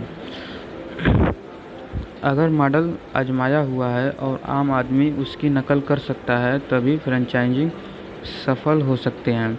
बहरहाल, अगर मॉडल की सफलता लाखों करोड़ों में से एक सितारे की प्रतिभा पर निर्भर करती है, तो फ्रेंचाइजिंग सफल नहीं हो सकती, क्योंकि उस सितारे की नकल नहीं की जा सकती।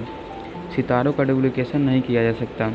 अभिनेता टॉम क्रूज एक फिल्म के $2 करोड़ लेते हैं। इसकी वजह है कि वे बेजोड़ सितारे हैं। हॉलीवुड की शब्दावली में वे बैकपेल हैं, यानी उनकी बदौलत ज़बरदस्त आमदनी की जा सकती है। जब टॉम क्रूज किसी फिल्म में होते हैं तो इस बात की गारंटी सी रहती है कि फिल्म पैसे बनाएगी, ढेर सारे पैसे। बहरहाल, आप टॉम क्रूज प्रोडक्ट के फ्रेंचाइजी नहीं दे सकते, क्योंकि उनका डुप्लीकेशन संभव नहीं है। आम आदमी टॉम क्रूज के कामों की नकल करके वैसे ही परिणाम नहीं पा सकता। इसलिए आप रचनात्मक क्षेत्रों में फ्रेंचाइजी नहीं दे सकते, जैसे बेस्ट सेलिंग पुस्तक लिखना या कोई हिट गाना गाना। चूँकि ये क्षेत्र स्टार फैक्टर पर निर्भर करते हैं, इसलिए वे अनूठे हैं और उनकी नकल नहीं की जा सकती। बहरहाल, कुछ प्रोडक्ट और व्यवसायों की आसानी से नकल की जा सकती है। पिज़्ज़ा इसका आदर्श उदाहरण है।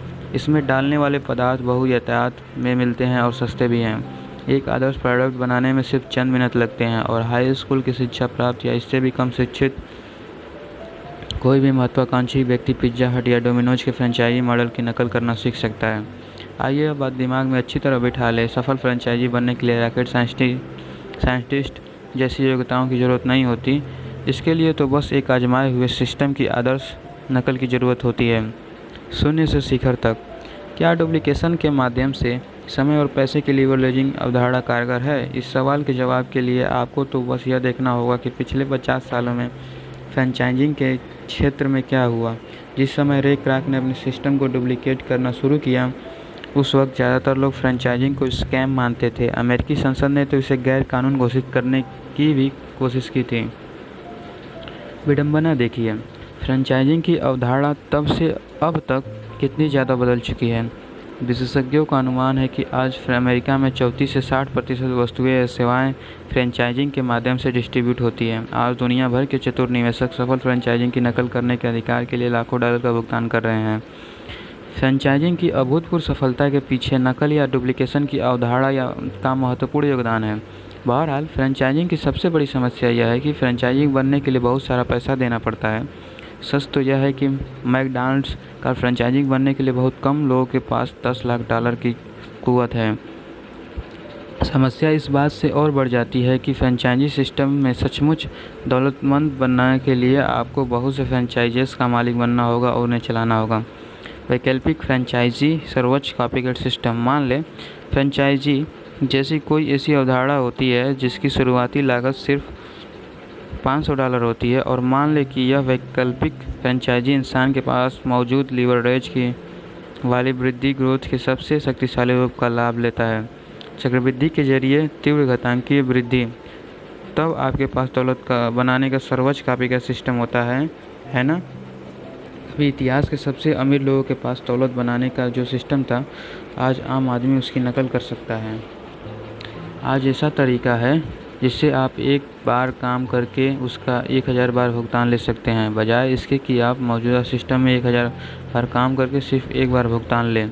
आगे के पन्नों में आपको तीव्र घातांकीय वृद्धि के बारे में ज़्यादा बताया जाएगा, जो दौलत बनाने का ऐसा आजमाया हुआ सिस्टम है जिसकी आम लोग नकल कर सकते हैं। आगे आप यह सीखेंगे कि तीव्र घातांकीय वृद्धि और फ्रेंचाइजी अवधारणा का तालमेल किस तरह आपको कितना शक्तिशाली बना सकता है ताकि आप वर्तमान में मौजूद किसी भी अन्य आमदनी तंत्र के मुकाबले कम समय में ज़्यादा व्यक्तिगत दौलत बना सकें।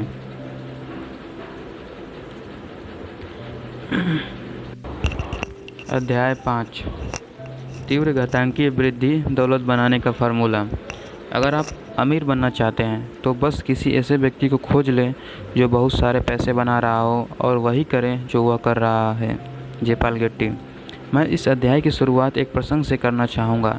यह ओसियोला मैककार्टी नामक 88 साल की धोबन के बारे में है। यह प्रसंग आपकी आंखें खोल देगा और आप दुनिया में दौलत बनाने वाले लीवरेज के सबसे शक्तिशाली, सबसे सर्वसुलभ रूप को देख सकेंगे। इसे चक्रवृद्धि कंपाउंडिंग कहा जाता है और इसमें रंग को राजा बनाने की शक्ति होती है।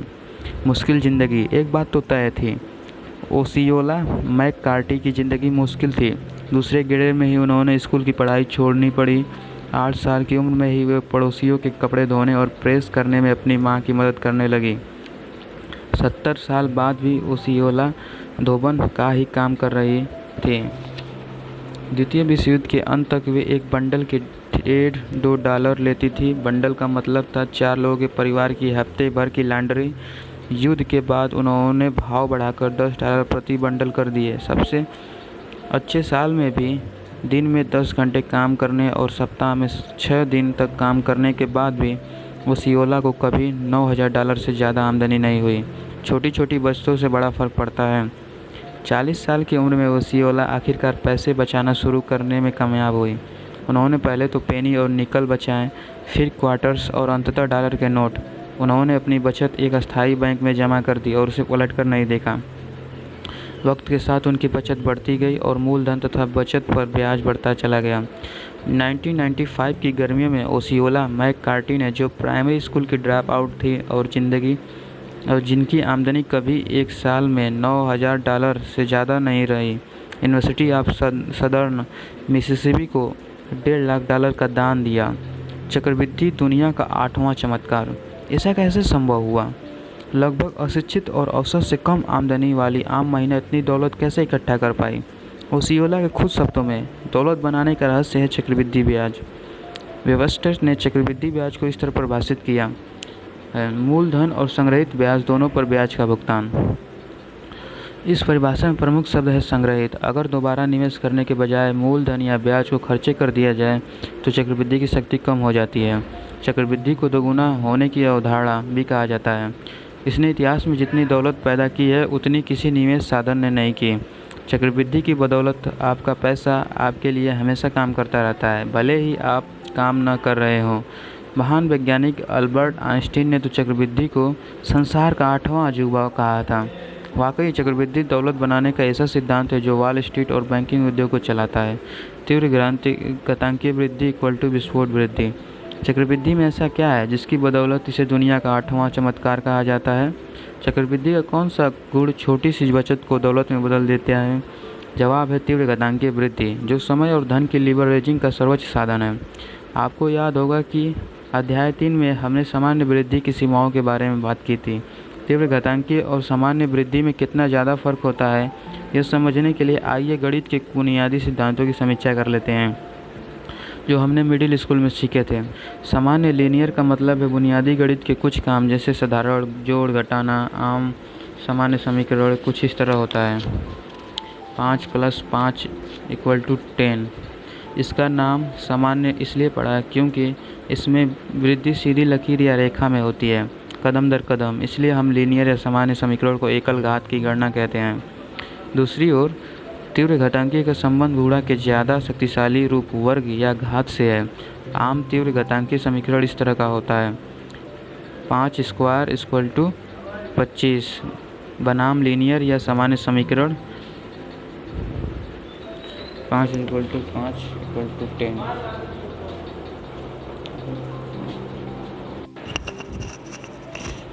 इसे तीव्र घातांकीय एक्सपोनेंशियल नाम इसलिए दिया गया क्योंकि छोटी संख्या दूसरी संख्या की घात बनकर उसके ऊपर और आगे रखी जाती है। यह घात की संख्या बताती है कि मूल अंक को कितनी बार खुद से गुणा किया जाना चाहिए। इसलिए हम गणित में तीव्र घातांकीय समीकरणों को दूसरी घात या तीसरी घात आदि के रूप में कहते हैं। मुद्दे की बात पर गौर करें। सामान्य वृद्धि क्रमशः और क्रमिक होती है। तीव्र घातांकीय वृद्धि तेज और नाटकीय होती है। अपने पैसे या समय का निवेश करते वक्त आपको यह सरल समीकरण याद रखना चाहिए। सामान्य मतलब सीमित, तीव्र घातांकीय मतलब विस्फोट। 72 का नियम। तीव्र घातांकीय वृद्धि की जबरदस्त शक्ति को ज़्यादा अच्छी तरह समझने के लिए आइए हम 72 के नियम की दोगुनी करने वाली अवधारणा पर नज़र डालते हैं। 72 का नियम एक सरल फार्मूला है जिससे आप यह पता लगा सकते हैं कि कोई निवेश कितने सालों में दोगुना होगा। इसका तरीका यह है, निवेशित राशि कितने सालों में दोगुनी होगी यह पता लगाने के लिए सबसे पहले तो वार्षिक ब्याज दर मालूम करें, फिर 72 में ब्याज का दर भाग दे दें।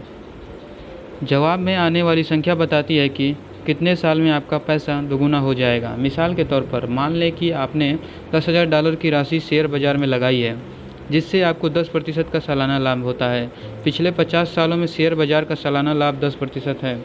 72 के नियम का उदाहरण, $10,000 का मूल निवेश पर 10% लाभ, 72 भागा 10 = 7.2 साल। इसलिए आपको $10,000 को दोगुना करके यानी $20,000 करने में आपको 7.2 साल लग जाएंगे। 72 के नियम के मुताबिक गणना करना सरल है, लेकिन इस फार्मूले के परिणाम किसी चमत्कार से कम नहीं। आगे दिए गए चार्ट में 10% वार्षिक ब्याज दर से सामान्य और तीव्र घातांकीय वृद्धि की तुलना की गई है। याद रखें, 10% ब्याज दर से $10,000 हर 7.2 साल में दोगुने हो जाएंगे। सामान्य वृद्धि, सामान्य जोड़ने की अवधारणा, निवेश $10,000 और तीव्र घातांकीय वृद्धि दोगुना होने की अवधारणा $10,000। 7 साल बाद $10,000 प्लस $10,000 = $20,000। तीव्र घातांकीय वृद्धि $20,000। 14 साल बाद $20,000 प्लस $10,000 = $30,000। तीव्र घातांकीय वृद्धि $40,000। 22 साल बाद $30,000 प्लस $10,000 $40,000। तीव्र घातांकीय वृद्धि $80,000। सामान्य वृद्धि 29 साल बाद $40,000 प्लस $10,000 $50,000। तीव्र घातांकीय वृद्धि $1,60,000। सामान्य वृद्धि 36 साल बाद $50,000 प्लस $10,000 $60,000। तीव्र घातांकीय वृद्धि $3,20,000। 43 साल बाद $60,000 प्लस $10,000 = $70,000। तीव्र घातांकीय वृद्धि $6,40,000। सामान्य वृद्धि 50 साल बाद $70,000 प्लस $10,000 बराबर $80,000। तीव्र घातांकीय वृद्धि $13,00,000। इस चार्ट से तीव्र घातांकीय वृद्धि की शक्ति साफ पता चल जाती है और यह सामान्य वृद्धि की गंभीर सीमाएं भी उजागर कर देता है। दोनों ही वृद्धियों के पहले कुछ साल लगभग समान रहते हैं, लेकिन तीव्र घातांकीय वृद्धि का आधार दोगुना होता है, इसलिए समय के साथ निवेश विस्फोटक गति से बढ़ता है। महायोग की पूरी कहानी बयान कर देता है। सामान्य वृद्धि से $80,000 मिलते हैं, जबकि तीव्र घातांकीय वृद्धि से $13,00,000 मिलते हैं। इसलिए मैं तीव्र घातांकीय वृद्धि को दौलत बनाने का फार्मूला कहता हूँ। तीव्र घातांकीय वृद्धि आपके पैसे को कदम दर कदम नहीं बढ़ाती, यह तो उसे कई गुना बढ़ाती है। चक्रवृद्धि से दौलतमंद बनने की राह। चक्रवृद्धि से तीव्र घातांकीय वृद्धि की शक्ति की आदर्श मिसाल देखना चाहेंगे। यह है दुनिया के सबसे अमीर व्यक्तियों में से एक वॉरेन बफेट द्वारा स्थापित इन्वेस्टमेंट फंड। अगर आप बफेट द्वारा 1956 में स्थापित बर्कशायर हैथवे फंड में $10,000 का निवेश करते और साल दर साल डिविडेंड का दोबारा निवेश करते तो आज आपका निवेश $8 करोड़ हो जाता। असंभव लगता है ना? सिर्फ $10,000 के निवेश से $8 करोड़ की रकम। लेकिन यही चक्रवृद्धि का लाभ है, यही इसकी शक्ति है। यह साल दर साल आपके निवेश को तेज़ी से बढ़ाता है। अगर अब भी कोई शक हो तो कुछ कंपनियों पर नज़र डालकर देख लें जिन्होंने समय के साथ 100 गुना विकास कर लिया है। सिस्को, IBM, वॉलमार्ट, माइक्रोसॉफ्ट, सूची लंबी है। अगर आप में दूरदर्शिता होती, धैर्य होता और आप इनमें से किसी कंपनी में निवेश कर देते तो आज आप करोड़पति होते। आम आदमी का लीवरेज। मैं चक्रवृद्धि को आम आदमी का लीवरेज कहता हूँ और ओसियोला मैककार्टी उसकी आदर्श मिसाल है। मैंने पिछले अध्याय में लीवरेज के दो अन्य प्रकार के बारे में बात की है, कर्मचारी और फ्रेंचाइजिंग। ये दोनों ही लीवरेजिंग के शक्तिशाली साधन हैं, लेकिन इनसे फ़ायदा उठाने के लिए आपके पास या तो बहुत सारा पैसा होना चाहिए या फिर बहुत सारी योग्यता होनी चाहिए। दूसरी ओर लगभग हर व्यक्ति चक्रवृद्धि की जबरदस्त शक्ति से फ़ायदा उठा सकता है। चक्रवृद्धि दौलत बनाने के तीव्र घातांकीय सिस्टम की रीढ़ है। यह आपके समय, योग्यताओं, मेहनत और पैसे के लीवरेज का बड़ा सशक्त साधन है। आगे आने वाले पन्नों में आप जो कॉपीकैट सिस्टम सीखने जा रहे हैं वह चक्रवृद्धि की दो सबसे बड़ी सीमाओं को ख़त्म कर देता है, समय और पैसा। मैं इसे समझता हूँ। आज ज़्यादातर लोगों के पास निवेश करने के लिए $1,00,000 या $50,000, यहाँ तक कि $10,000 की बचत भी नहीं है, और अगर है भी तो वे इसकी तीव्र घातांकीय वृद्धि के लिए 40-50 साल तक इंतज़ार नहीं करना चाहेंगे। जीवन यापन का खर्च आसमान छूने लगा है और दो आमदनी वाले परिवारों को भी खर्च चलाने में मुश्किल आ रही है। ऐसे में मेहनत करने से कमाए पैसे के निवेश का विचार उतना कारगर नहीं लगता। एक तो उनकी बचत न के बराबर है और दूसरी उनकी वर्तमान समस्या आरामदेह रिटायरमेंट की भावी उम्मीद पर भारी पड़ जाती है। समय धन है। तो सवाल यह है, आप हज़ारों डॉलर निवेश किए बिना तीव्र घातांकीय वृद्धि के जरिए दौलत कैसे बना जा सकता है, या ज़िंदगी भर इंतज़ार किए बिना अपनी छोटी सी बचत को कई गुना कैसे कर सकते हैं। इस सवाल का जवाब एक सस्ती, नकल योग्य या अनुकरणीय अवधारणा में मिलता है, जो फ्रेंचाइजिंग और तीव्र घातांकीय वृद्धि का मिला जुला रूप है। इसे नेटवर्क मार्केटिंग कहा जाता है। यह सच है कि दुनिया में ज़्यादातर लोगों के पास ज़्यादा पैसे नहीं हैं, अलबत्ता एक चीज़ हम सभी के पास है, समय। आइए इस बात को स्वीकार कर लें कि हम सभी अपनी मनचाही चीज़ करने का समय निकाल सकते हैं। अगर हम सच्ची दौलत बनाना चाहें तो हमें समय के सदुपयोग पर ध्यान देने की ज़रूरत है। हम हमेशा अपने दिन का शेड्यूल इस तरह बना सकते हैं ताकि हमें अपनी मनचाही चीज़ करने के लिए कुछ घंटे मिल जाए। यहाँ पर आगामी दशकों के लिए सफलता का एक आसान फार्मूला बताया जा रहा है। T = एक कॉपीकैट मॉडल, फ्रेंचाइजी की अवधारणा की नकल करने में नियोजित समय। E² = तीव्र घातांकीय वृद्धि। $= आर्थिक स्वतंत्रता। T × E² = आगे के पन्नों में आप सीखेंगे कि नेटवर्क मार्केटिंग किस तरह आपको दौलतमंद बनाने की राह पर ले जाती है, जिसमें आप अपने पैसे का नहीं बल्कि समय का निवेश करते हैं। सवाल यह नहीं है कि सच्ची दौलत बनाने वाला यह सरल, नकल योग्य या अनुकरणीय तंत्र कारगर है या नहीं। इसकी सफलता में कहीं कोई संदेह नहीं। इसके कारगर होने का सबूत यह है कि इस उद्योग की बदौलत हज़ारों लाखों लोग आर्थिक स्वतंत्रता पा चुके हैं। इसका विश्वव्यापी टर्नओवर $100 बिलियन का हो चुका है और यह 10% की सालाना दर से बढ़ रहा है। मेरे दोस्त, सवाल यह नहीं कि यह आजमाया हुआ तंत्र कारगर है या नहीं। असल सवाल तो यह है, क्या आप में इसे भांपने की भविष्य दृष्टि है, इसे समझने की बुद्धिमत्ता है और इसका फ़ायदा उठाने का साहस है, ताकि आप भी नकल करके दौलत की अपनी मंजिल तक पहुंच जाएं। अध्याय 6, सिनर्जी स्वर्ग में बना जोड़ा। अगर आपने आसमान में महल बनाए हैं तो इसका मतलब यह नहीं कि आपका काम निरर्थक है। महल तो वही होने चाहिए, अब बस उनके नीचे नींव रख दें। Henry David Thoreau. Ernest Hamby नामक एक संकल्पवान अप्रवासी 1905 के विश्व मेले में पेपर थिन पर्शियन वैफल्स बेचने की पूरी कोशिश कर रहा था। वह सूरज उगने से डूबने तक खड़ा रहता था, अपने वैफल स्टैंड के पास से गुजरने वाले हर व्यक्ति को मुफ्त सैंपल भी देता था, लेकिन किसी चीज़ से सफलता नहीं मिल रही थी। कोई भी उसके वैफल्स नहीं खरीद रहा था। वह यह देख कर और भी ज़्यादा दुखी था कि उसे 2 बूथ छोड़कर लगे आइसक्रीम बूथ पर भीड़ लगी रहती थी। हर दिन मेले में घूमने वाले हज़ारों लोग गर्मी और भूख से परेशान होकर अर्नेस्ट के सूखने वैफल बूथ के पास से गुजरते थे और आइसक्रीम बूथ के सामने लाइन में खड़े हो जाते थे। अर्नेस्ट दिन भर देखता था कि आइसक्रीम बेचने वाला दोनों हाथों से कमाई कर रहा है। यह जले पर नमक छिड़कने जैसा था। एक गर्म भीड़ भरी दोपहर को अर्नेस्ट की किस्मत अचानक पलट गई। आइसक्रीम इतनी तेज़ी से बिक रही थी कि वह जिस कप में भरकर बेची जा रही थी वे कप ही ख़त्म हो गए। आइसक्रीम वाला दौड़कर अर्नेस्ट के वैफल स्टैंड तक आया और अतिरिक्त प्लेट्स मांगने लगा। स्वर्ग में बना जोड़ा। अर्नेस्ट के पास एक भी प्लेट नहीं थी। उसके पास तो नर्म मीठे पर्शियन वैफल्स के ढेर थे, जिन्हें कोई मुफ्त में भी लेने को तैयार नहीं था।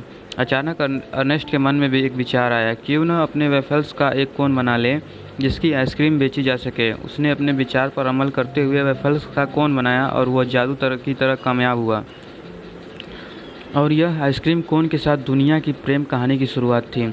आइसक्रीम और अर्नेस्ट के वेफल कोन घोड़ा और गाड़ी की तरह एक साथ सरपट भागने लगे। यह स्वर्ग में बना जोड़ा था। आइसक्रीम कोन रातों रात मशहूर हो गए और 1905 के विश्व मेले की सबसे हिट चीज़ साबित हुए। आज एक सदी बाद भी आइसक्रीम कोन दुनिया का प्रिय व्यंजन बना है। आइसक्रीम कोन का प्रसंग सिनर्जी की अवधारणा का एक बेहतरीन उदाहरण है। इसका मतलब है कि दो अलग अलग प्रोडक्ट्स या अवधारणाओं का तालमेल अक्सर इनके हिस्सों के योग से ज़्यादा होता है। आइसक्रीम कोन सक्रिय सिनर्जी की मिसाल है। उन्हें एक साथ मिला दे, उनका स्वाद गजब का होता है। रचनात्मक सिनर्जी की ज़बरदस्त शक्ति। इतिहास ऐसी घटनाओं से भरा हुआ है जहां दो अलग अलग अवधारणाओं की सिनर्जी से क्रांतिकारी प्रोडक्ट उत्पन्न हुए हैं। अविश्वसनीय रूप से लाभकारी उद्योगों का जन्म हुआ और वृहद अवसर पैदा हुए। सिनर्जी की मेरी एक प्रिय कहानी एक बड़ी Fortune 500 company the 3M corporation के एक ऐतिहासिक बेस्ट सेलर प्रोडक्ट के बारे में है। इस कंपनी के एक कर्मचारी के सामने एक समस्या थी। वह चर्च में जो भजन की पुस्तक पढ़ता था उसका बुकमार्क बार बार गिर जाता था। वह इस समस्या को दूर करने का तरीका खोज रहा था। एक दिन कंपनी के विचार मंथन सत्र में उसने अपनी समस्या बताई। इससे कंपनी के एक केमिकल इंजीनियर को एक नए एडहेसिव का असफल प्रयोग याद आ गया, जिसमें कोई चीज़ पूरी तरह चिपकने के बजाय हल्के से ही चिपकती थी। इंजीनियर ने कर्मचारी को सुझाव दिया कि अगर वह उस असफल एडहेसिव को नोटपैड के पीछे लगा लेगा तो उसकी समस्या दूर हो जाएगी। प्रयोग सफल हुआ। अंततः नोटपैड और असफल एडहेसिव की असंभव लगने वाली जोड़ी पोस्ट इन नोट बन गई। एक ऐसा प्रोडक्ट जो हर साल 3M को बिलियनों डॉलर कमा कर देता है। सफल सिनर्जी का रहस्य। सफल सिनर्जी कुंजी है दो अलग दिखने वाले असंबद्ध अवधारणाओं को मिलाकर एक बिल्कुल ही नया प्रोडक्ट या सेवा उत्पन्न करना। कई बार सिनर्जी किस्मत से हो जाती है, जैसा आइसक्रीम कोन के आविष्कार में हुआ। बाकी मामलों में सिनर्जी बहुत रचनात्मक लोगों की असाधारण सोच का परिणाम होता है। कारण चाहे जो हो, सफल सिनर्जी का प्रभाव शक्तिशाली, अप्रत्याशित, विस्फोटक और ज़िंदगी बदलने वाला होता है। आइए आधुनिक युग की 4 सिनर्जी पर संक्षिप्त नज़र डालते हैं जिन्होंने दुनिया भर के लोगों की ज़िंदगी बदल दी। कार।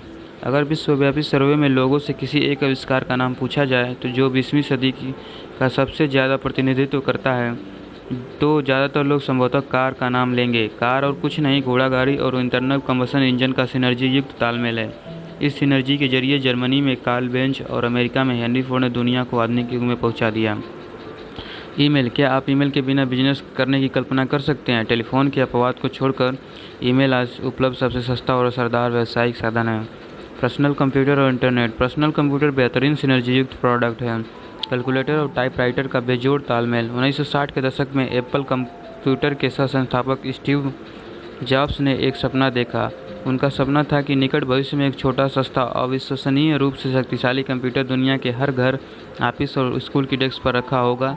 पीसी को इंटरनेट के साथ जोड़ दे और आपको ई-कॉमर्स बूम मिल जाता है, जो बिजनेस और दुनिया के भविष्य को यकीनन बदल देगा।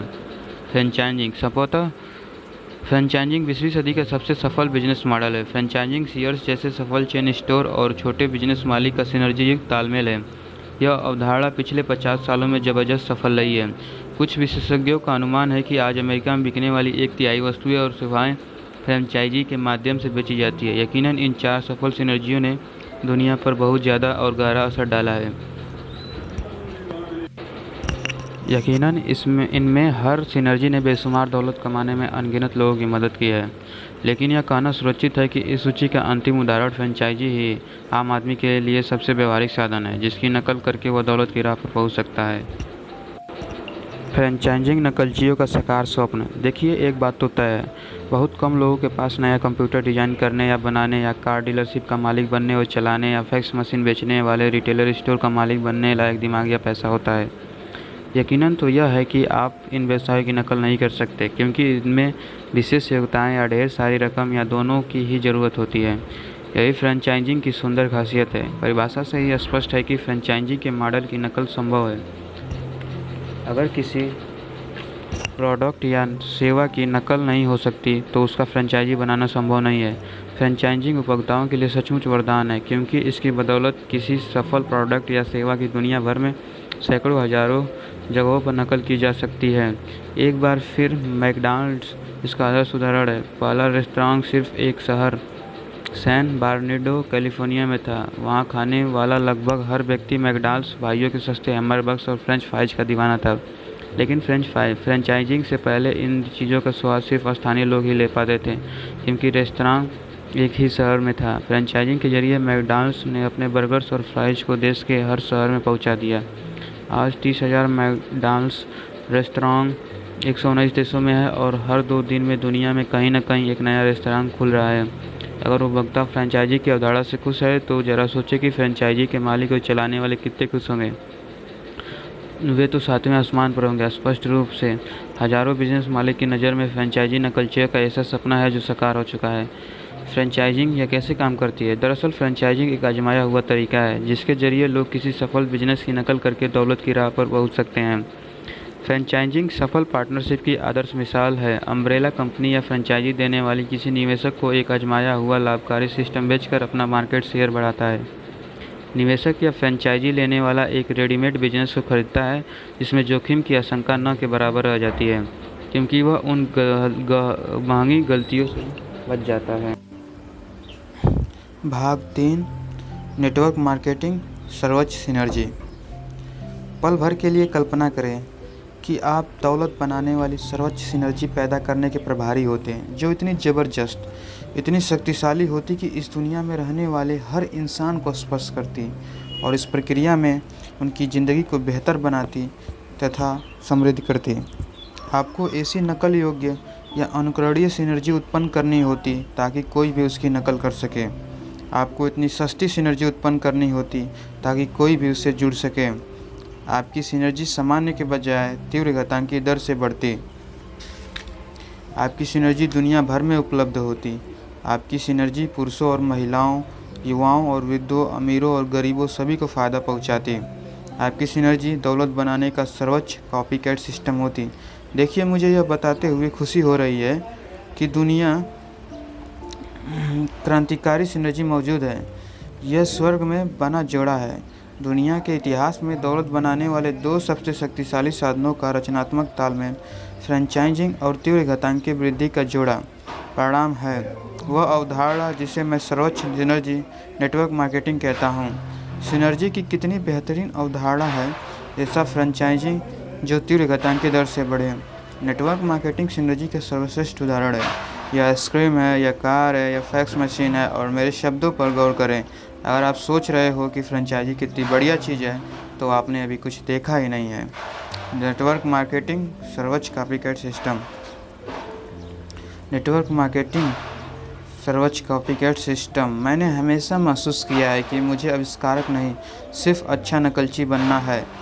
मैक्स कपूर, 45 फ्रेंचाइजीज के मालिक। अब तक हम सब इस बात पर सहमत हो चुके हैं कि डुप्लीकेशन या नकल ही फ्रेंचाइजिंग की सफलता की कुंजी है। इसके अलावा हम इस बात पर भी सहमत हो चुके हैं कि चक्रवृद्धि के जरिए तीव्र घातांकी वृद्धि ही दौलत बनाने का समय सिद्ध तरीका है। इसलिए मैं नेटवर्क मार्केटिंग को सर्वोच्च सिनर्जी कहता हूँ। यह फ्रेंचाइजी की अवधारणा के सर्वश्रेष्ठ पहलुओं को तीव्र घातांकी वृद्धि की अवधारणा के सर्वश्रेष्ठ पहलुओं के साथ मिला देती है। यह स्वर्ग में बना जोड़ा है। ये दोनों अवधारणाएं मिलकर दौलत बनाने वाला सर्वोच्च कॉपीकैट सिस्टम नेटवर्क मार्केटिंग कैसे बनाती है, यह जानने से पहले आइए कुछ पल ठहरकर इन अवधारणाओं की समीक्षा कर लें। अलाभकारी सेवक की नीति कथा। जैसा हमने पहले बताया है, तीव्र घातांकी वृद्धि और दोगुना होने की अवधारणा भी कहा जाता है। दौलत बनाने वाली अवधारणा है जो समय के इम्तिहान में खरी उतरती है और जिसका फ़ायदा अमीर लोग हज़ारों सालों से उठा रहे हैं। यहाँ तक कि बाइबल में भी चक्रवृद्धि के फ़ायदे का जिक्र मिलता है। जीसस की अलाभकारी सेवक की नीति कथा में इसका स्पष्ट उल्लेख है। नीति कथा कुछ इस तरह है। एक बड़ी जायदाद का मालिक एक लंबी बिजनेस यात्रा पर जाने वाला था। जाते वक्त उसने अपने 3 विश्वसनीय सेवकों को बुलाया। उसने उनमें से हर एक को कुछ सिक्के देकर उनकी हिफाजत करने को कहा। पहले सेवक को 5 सिक्के मिले, दूसरे को सेवक को 2 और तीसरे सेवक को केवल 1। पहले दोनों सेवकों ने उन पैसों का निवेश कर दिया। मालिक के लौटने पर वे मूलधन को दोगुना कर चुके थे। जाहिर है कि मालिक ने उनकी समझदारी की प्रशंसा की। बहरहाल पैसा डूबने के डर से तीसरे सेवक ने अपना इकलौता सिक्का जमीन में गाड़ दिया। मालिक के लौटने पर उसने उन्हें वही सिक्का लौटा दिया। इससे ज़्यादा कुछ नहीं। मालिक ने उस सेवक को फटकार लगाई कि उसने वह पैसा बैंकरों के पास निवेश क्यों नहीं किया। मालिक उस सेवक से इतने नाराज़ हुए कि उन्होंने उसे फ़ौरन नौकरी से निकाल दिया। अपने पैसे से अपने लिए काम करवाना। यह नीति कथा समझदारी भरे और लाभकारी निर्णयों के महत्व को दर्शाती है, चाहे वे आर्थिक हो या आध्यात्मिक, अवसर या पैसा या गुण या योग्यताएं या आत्मा का वरदान मिलना ही काफ़ी नहीं है। असल मुद्दा तो यह है कि आप उन वरदानों का करते क्या हैं। क्या आप उन्हें ज़मीन में गाड़ देते हैं या फिर समझदारी से उनका निवेश करते हैं ताकि वे बढ़कर कई गुना हो सके।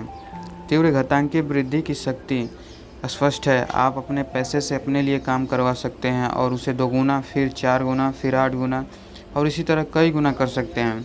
चक्रवृद्धि के माध्यम से आपका पैसा आपके लिए काम कर रहा है, आपके सोते वक्त भी। आइंस्टीन को यह मालूम था, इसलिए उन्होंने चक्रवृद्धि को संसार का 8वां अजूबा कहा था।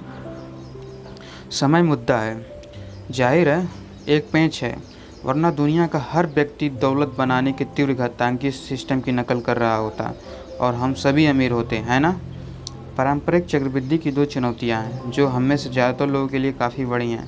पहली, पैसों का निवेश करने के लिए यह ज़रूरी है कि घर खर्च के बाद हमारे पास हर महीने थोड़ा अतिरिक्त पैसा रहे।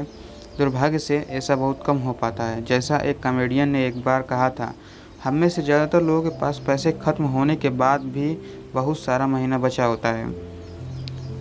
आम आदमी अगर खुशकिस्मत हो तो हर महीने $100 बचा सकता है, लेकिन साल भर में $1200 खास बड़ी रकम नहीं होती।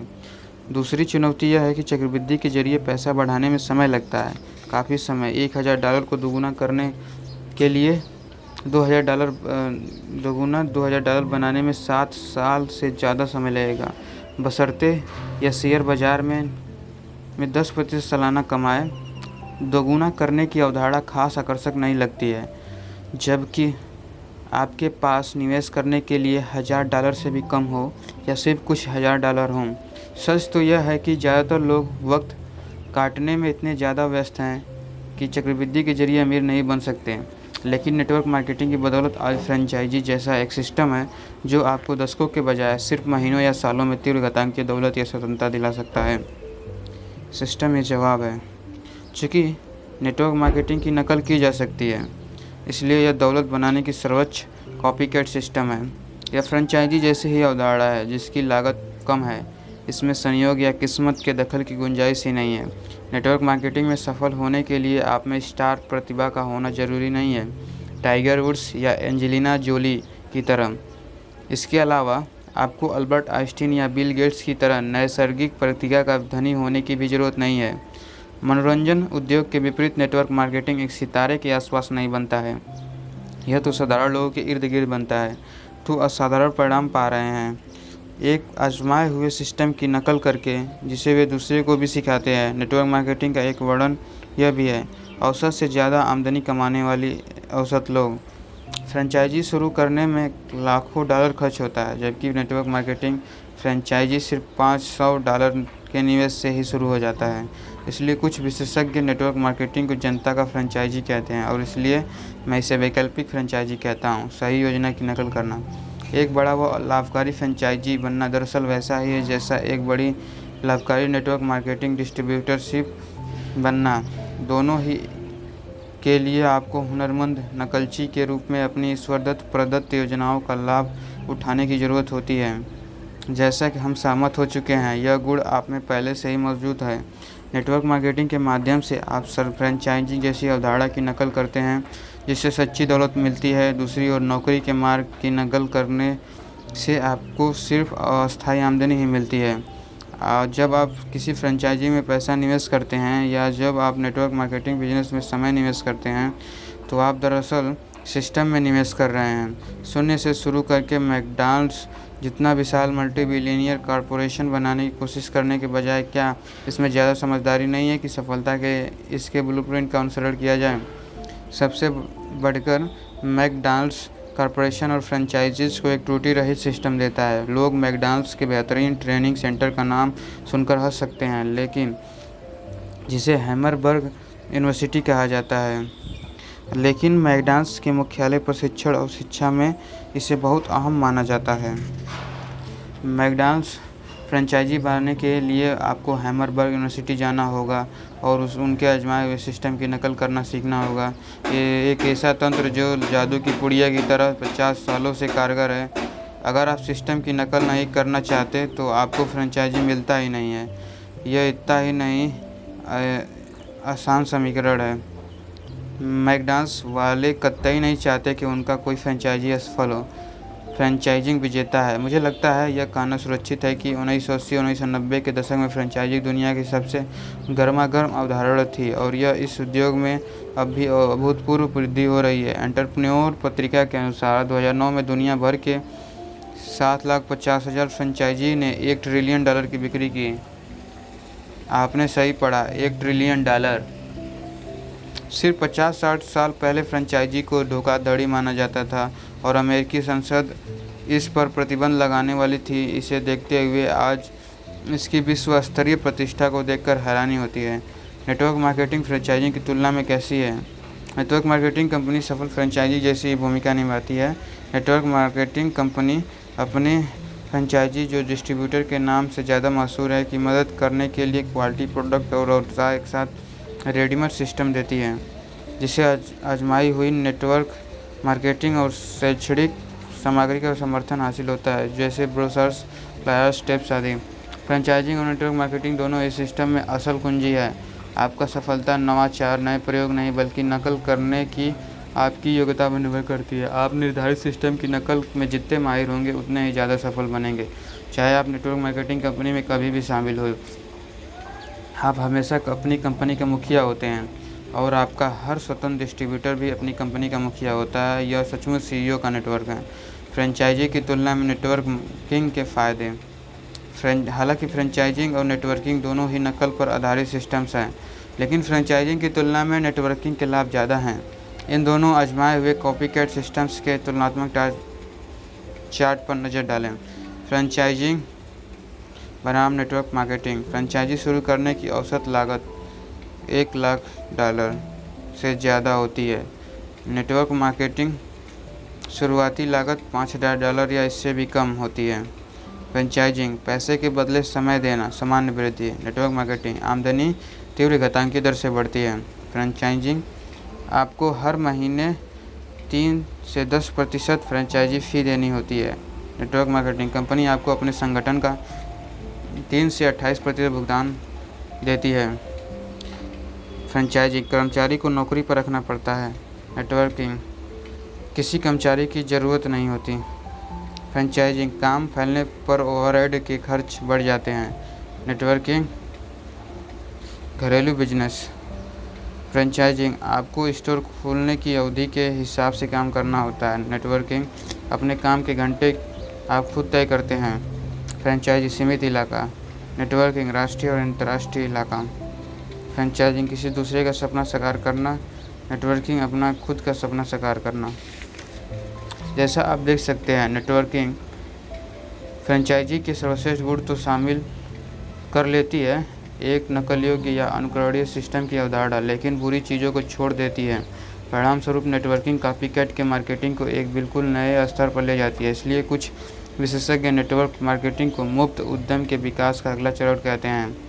तीव्र घातांकी वृद्धि वाला फ्रेंचाइजी। फ्रेंचाइजी की तरह आपके नेटवर्क का हर डिस्ट्रीब्यूटर अपने बिजनेस का मालिक होता है। वह प्रोडक्ट को डिस्ट्रीब्यूट करता ही है, साथ साथ डिस्ट्रीब्यूटर्स का नेटवर्क भी बनाता है। लेकिन नेटवर्क मार्केटिंग में फ्रेंचाइजिंग जैसा कोई बंधन नहीं है। कोई फ्रेंचाइजी लाख चाहने पर भी फ्रेंचाइजर नहीं बन सकता है, लेकिन नेटवर्क मार्केटिंग में यह आसानी से किया जा सकता है। आप फ्रेंचाइजर बनकर दूसरे लोगों को अपने बिजनेस में शामिल कर सकते हैं और उन्हें दौलत बनाने के आजमाए हुए सिस्टम की नकल करना सिखा सकते हैं। दूसरे शब्दों में, फ्रेंचाइजी के मालिक हमेशा सामान्य वृद्धि के चक्र में ही फंसे रहेंगे, चाहे वे कितने ही फ्रेंचाइजी के मालिक बन जाएं। फ्रेंचाइजी बिजनेस का सामान्य वृद्धि का चार्ट कुछ इस तरह दिखेगा। सामान्य वृद्धि या लीनियर वृद्धि होती है। चाहे आप कितने ही अतिरिक्त फ्रेंचाइजी के मालिक बन जाएं, वृद्धि हमेशा सामान्य ही रहेगी। इसका मतलब है कि आप कभी भी अपने 6 फ्रेंचाइजीज के कुल लाभ से ज़्यादा नहीं कमा सकते। दूसरे परिदृश्य में हम यह मान लेते हैं कि आप स्वतंत्र डिस्ट्रीब्यूटर के बढ़ते हुए नेटवर्क के मुखिया हैं। समय के साथ आपने 6 प्रमुख डिस्ट्रीब्यूटर को स्पॉन्सर कर लिया है। आपने उन्हें अपनी नकल करना सिखा दिया और इसकी बदौलत उन्होंने भी 6 प्रमुख डिस्ट्रीब्यूटर को स्पॉन्सर कर लिया है। उनमें से हर डिस्ट्रीब्यूटर सिस्टम की नकल करता है और 6 अन्य डिस्ट्रीब्यूटर्स को स्पॉन्सर कर लेता है। इस तरह यह सिलसिला चलता रहता है। आपके नेटवर्किंग बिजनेस का तीव्र घातांकीय वृद्धि चार्ट कुछ इस तरह दिखेगा, जैसा आप साफ साफ देख सकते हैं। 6 डिस्ट्रीब्यूटर्स को स्पॉन्सर करके और उन्हें अपने कामों को नकल करना सिखाकर आप अपने बिजनेस की लीवरेजिंग से करके और सैकड़ों वैकल्पिक फ्रेंचाइजी सिर्फ 6 पारंपरिक फ्रेंचाइजी के विपरीत तैयार कर लेंगे। और यह तो आइसबर्ग की ऊपरी नोक ही है। जो तीव्र घातांकीय वृद्धि की दोगुना होने वाली अवधारणा शुरू होती है तो वृद्धि विस्फोटक हो जाती है। तीव्र घातांकीय वृद्धि की शक्ति की बदौलत कुछ नेटवर्क मार्केटर्स के संगठनों में हजारों यहाँ तक कि लाखों लोग होते हैं। जरा कल्पना करें कि आपने इनमें से हर डिस्ट्रीब्यूटर द्वारा उत्पन्न सकल प्रोडक्ट वॉल्यूम पर कमीशन मिल रही हो। कोई हैरानी नहीं कि कुछ नेटवर्क मार्केटर्स अमीर और मशहूर लोगों जैसी जीवनशैली जीते हैं। आपको अनुशंसा के पैसे मिलते हैं। हम सभी जानते हैं कि सब में अच्छा विज्ञापन बातचीत के माध्यम से होता है ना? हम सभी हर वक्त यही करते हैं। अगर हम फॉरेस्ट गंप जैसी बेहतरीन फिल्म देखते हैं तो हम अपने सभी दोस्तों को इसे देखने की अनुशंसा करते हैं, लेकिन जब हमारे दोस्त इसे देखने थिएटर जाते हैं तो क्या हमें अनुशंसा के लिए पैसे मिलते हैं? नहीं, बिल्कुल नहीं। यही बेहतरीन रेस्तरां की अनुशंसा के मामले में भी होता है। जब हम किसी ज़बरदस्त रेस्तरां में डिनर करते हैं तो हम लौटकर अपने दोस्तों और परिवार वालों के सामने उसकी तारीफ़ करते हैं, लेकिन क्या रेस्तरां का मालिक हमें उस पैसे पर कमीशन देता है जो हमारे दोस्त वहाँ खर्च करते हैं? सवाल ही नहीं उठता। नेटवर्क मार्केटिंग में आपको प्रोडक्ट और सेवाओं के सस्ता करने का कमीशन मिलता है। यह तो नेकी और पूछ वाली बात है, क्योंकि बगैर कमीशन के भी आप उनका इस्तेमाल और अनुशंसा करते हैं। यह एक जीत जीत स्थिति है और यह दुनिया में सबसे सफल, सबसे नैतिक किस्म की मार्केटिंग है। नेटवर्क मार्केटिंग किस तरह काम करती है? देखिए, मैकडॉनल्ड्स ने दुनिया भर में 20,000 से ज़्यादा रेस्तरां के साथ कारोबार शुरू नहीं किया था। उसने तो बस एक रेस्तरां से अपना धंधा शुरू किया था और इसके बाद उन्होंने पहले वाले रेस्तरां जैसे ही एक और रेस्तरां खोल लिया।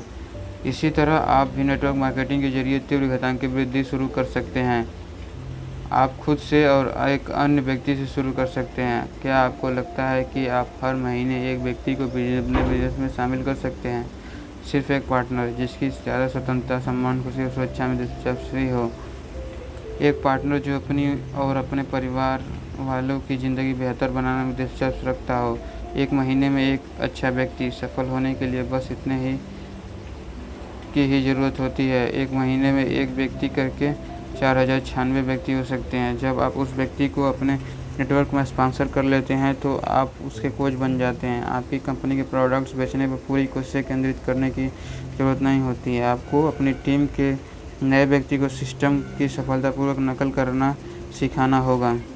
दूसरे महीने में आप अपने पहले नए व्यक्ति को अपने कामों की नकल करना सिखाते हैं। आप उसे महीने में एक व्यक्ति को स्पॉन्सर करने का तरीका सिखा देते हैं। साथ ही आप एक और नए व्यक्ति को स्पॉन्सर कर लेते हैं। इस तरह दूसरे महीने के अंत तक आप खुद 2 लोगों के स्पॉन्सर कर लेते हैं। इसके अलावा आपके पहले नए व्यक्ति ने भी एक व्यक्ति को स्पॉन्सर कर लिया है। अब आपका समूह 4 का हो गया है। आप और 3 अन्य लोग, सही है।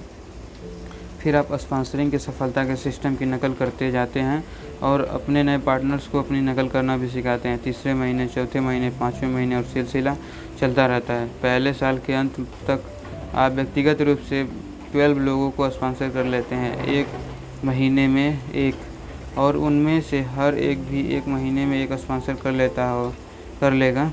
इसी तरह अब आइए देखते हैं कि 1 साल के अंत में क्या होता है। परिणाम देखकर आपको तीव्र घातांकीय वृद्धि की ज़बरदस्त शक्ति का पता चल जाएगी, जो नेटवर्क मार्केटिंग नामक आसान, नकल योग्य और अनुकरणीय फ्रेंचाइजी जैसी अवधारणा से जुड़ी है। आपको पता चलेगा कि इससे आपका बिजनेस विस्फोटक गति से बढ़ चुका है।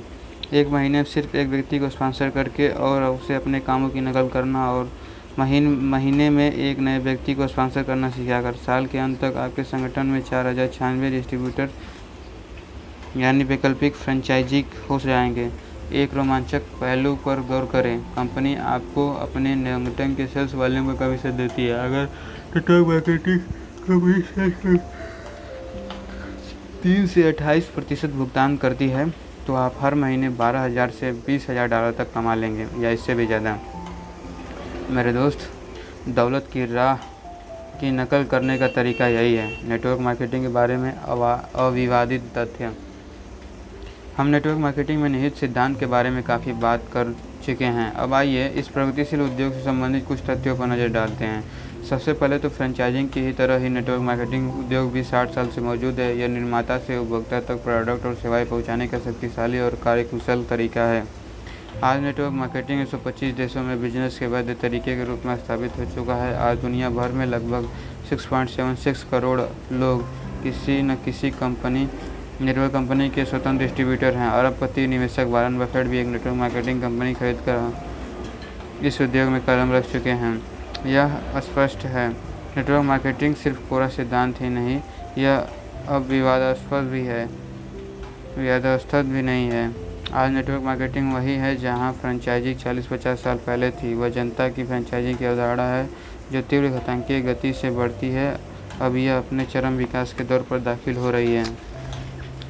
दिन दूनी रात चौगुनी गति से बढ़ना। नेटवर्क मार्केटिंग उद्योग ने पिछले कुछ सालों में अभूतपूर्व विकास किया है। जब मैंने 1990 के दशक की शुरुआत में उस उद्योग के बारे में लिखना शुरू किया तब इसका सालाना बिजनेस $20 बिलियन था। इसके बाद उसने हर साल 10% वृद्धि की और 2009 में इसकी विश्वव्यापी बिक्री $100 बिलियन थी। और सबसे अच्छी खबर यह है कि आगे और भी ज़्यादा तीव्र विकास की संभावना है, जैसा ग्राफ से पता चलता है। जैसा इस चार्ट में साफ नज़र आता है कि आज हम नेटवर्क मार्केटिंग के स्वर्णिम युग में कदम रख चुके हैं। नेटवर्किंग आज वही है जहां फ्रेंचाइजिंग 40-50 साल पहले थी, जिसका मतलब है कि किसके सर्वश्रेष्ठ वर्ष भविष्य में आएंगे। मेरी भविष्यवाणी है कि तीव्र घातांकीय वृद्धि की बदौलत नेटवर्क मार्केटिंग उद्योग अगले दशक में फ्रेंचाइजी की बिक्री को पार कर लेगा। यह एक बड़ी प्रवृत्ति ही नहीं है, यह तो एक विश्वव्यापी मुहिम है। मैं इसे ई-स्क्वायर मुहिम कहता हूँ। ई-स्क्वायर का मतलब है तीव्र घातांकीय उद्यमी। नेटवर्क मार्केटिंग घरेलू उद्यमिता के ज्वार का फ़ायदा उठाने की सर्वश्रेष्ठ स्थिति में है, जो पूरी दुनिया में उफान पर है। आपको खुद से यह सवाल पूछना चाहिए, क्या मैं उन लोगों में से एक बनने जा रहा हूं जो नेटवर्क मार्केटिंग को अगले दशक में विस्फोट करते हुए देखेंगे, या फिर मैं उन लोगों में एक बनने जा रहा हूं जो इसके विस्फोट में मदद करेंगे और इसका फ़ायदा भी उठाएंगे। निष्कर्ष, अब आपकी बारी है। निष्कर्ष, सेना के हमले का प्रतिरोध किया जा सकता है, लेकिन उस विचार का नहीं जिसका समय आ चुका है। Victor Hugo.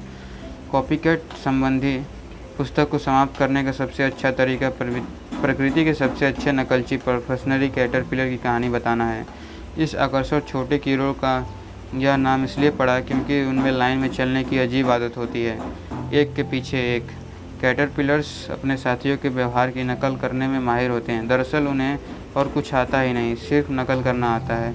उनकी झुंड प्रवृत्ति, हर्ड इंस्टिंक्ट, इतनी शक्तिशाली होती है कि वे एक दूसरे के पीछे चलते रहते हैं, एक वक्त में कई मील। बरसों पहले एक फ्रांसीसी वैज्ञानिक ने एक अनौपचारिक प्रयोग करके यह पता लगाने की कोशिश की कि प्रोफेशनली कैटरपिलर की झुंड प्रवृत्ति कितनी शक्तिशाली होती है। उसने एक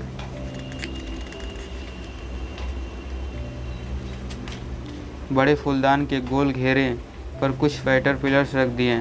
भीतर कैटरपिलर्स की प्रिय पत्तियों का आहार और ताज़े पानी की भरपूर मात्रा थी। कैटरपिलर्स आगे वाले कैटरपिलर्स के पीछे पीछे फूलदान के गोल घेरे में ही घूमते रहे। वे बिना रुके घंटों दिनों तक चलते रहे। आश्चर्यजनक बात यह थी कि भोजन और पानी कैटरपिलर्स से सिर्फ कुछ इंच ही दूर थे, लेकिन नकल करने की प्रवृत्ति इतनी शक्तिशाली थी कि एक भी कैटरपिलर ने चक्र नहीं तोड़ा। 7 दिन तक लगातार चलने के बाद सभी कैटरपिलर थकान और प्यास भूख से मर गए। आप किस चीज़ की नकल करने का चुनाव कर रहे हैं? प्रोफेशनली कैटरपिलर की तरह ही हम इंसानों में भी झुंड प्रवृत्ति होती है। इसी वजह से हम इतने बेहतरीन नकलची होते हैं। सौभाग्य से हमारी सोचने की योग्यता हमारी झुंड प्रवृत्ति को संतुलित कर देती है। क्योंकि हम सोच सकते हैं और तर्क कर सकते हैं, इसलिए हम चुनाव कर सकते हैं, जबकि कीड़े मकोड़े अपने सहज बोध या भाव के रहमो करम पर ही निर्भर रहते हैं। प्रोफेशनली कैटरपिलर के विपरीत इंसान झुंड से अलग होने का विकल्प चुन सकते हैं। हम उन लोगों का नकल करना बंद कर सकते हैं जिनका सिस्टम हमें कर्ज, निर्भरता, शंका और बहुत सारे लोगों के मामले में तबाही की ओर ले जाएगा। या फिर हम उन लोगों की नकल करना शुरू करने का विकल्प चुन सकते हैं जिसका सिस्टम हमें समृद्धि और प्रचुरता की ओर ले जाएगा। आपकी स्थिति कैसी है? क्या आप प्रोफेशनली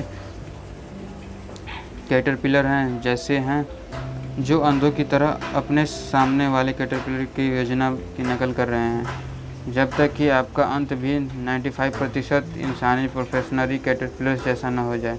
स्वर्गवासी करके या सरकारी पेंशन या पर गुजारा करने वाले, या फिर आप समूह से अलग होने के इच्छुक हैं और सच्ची दौलत की ओर ले जाने वाले एक आजमाई हुई योजना की नकल करके 5% लोगों की जमात में पहुंचना चाहते हैं? दौलत बनाने के लिए सिस्टम की नकल क्यों करें?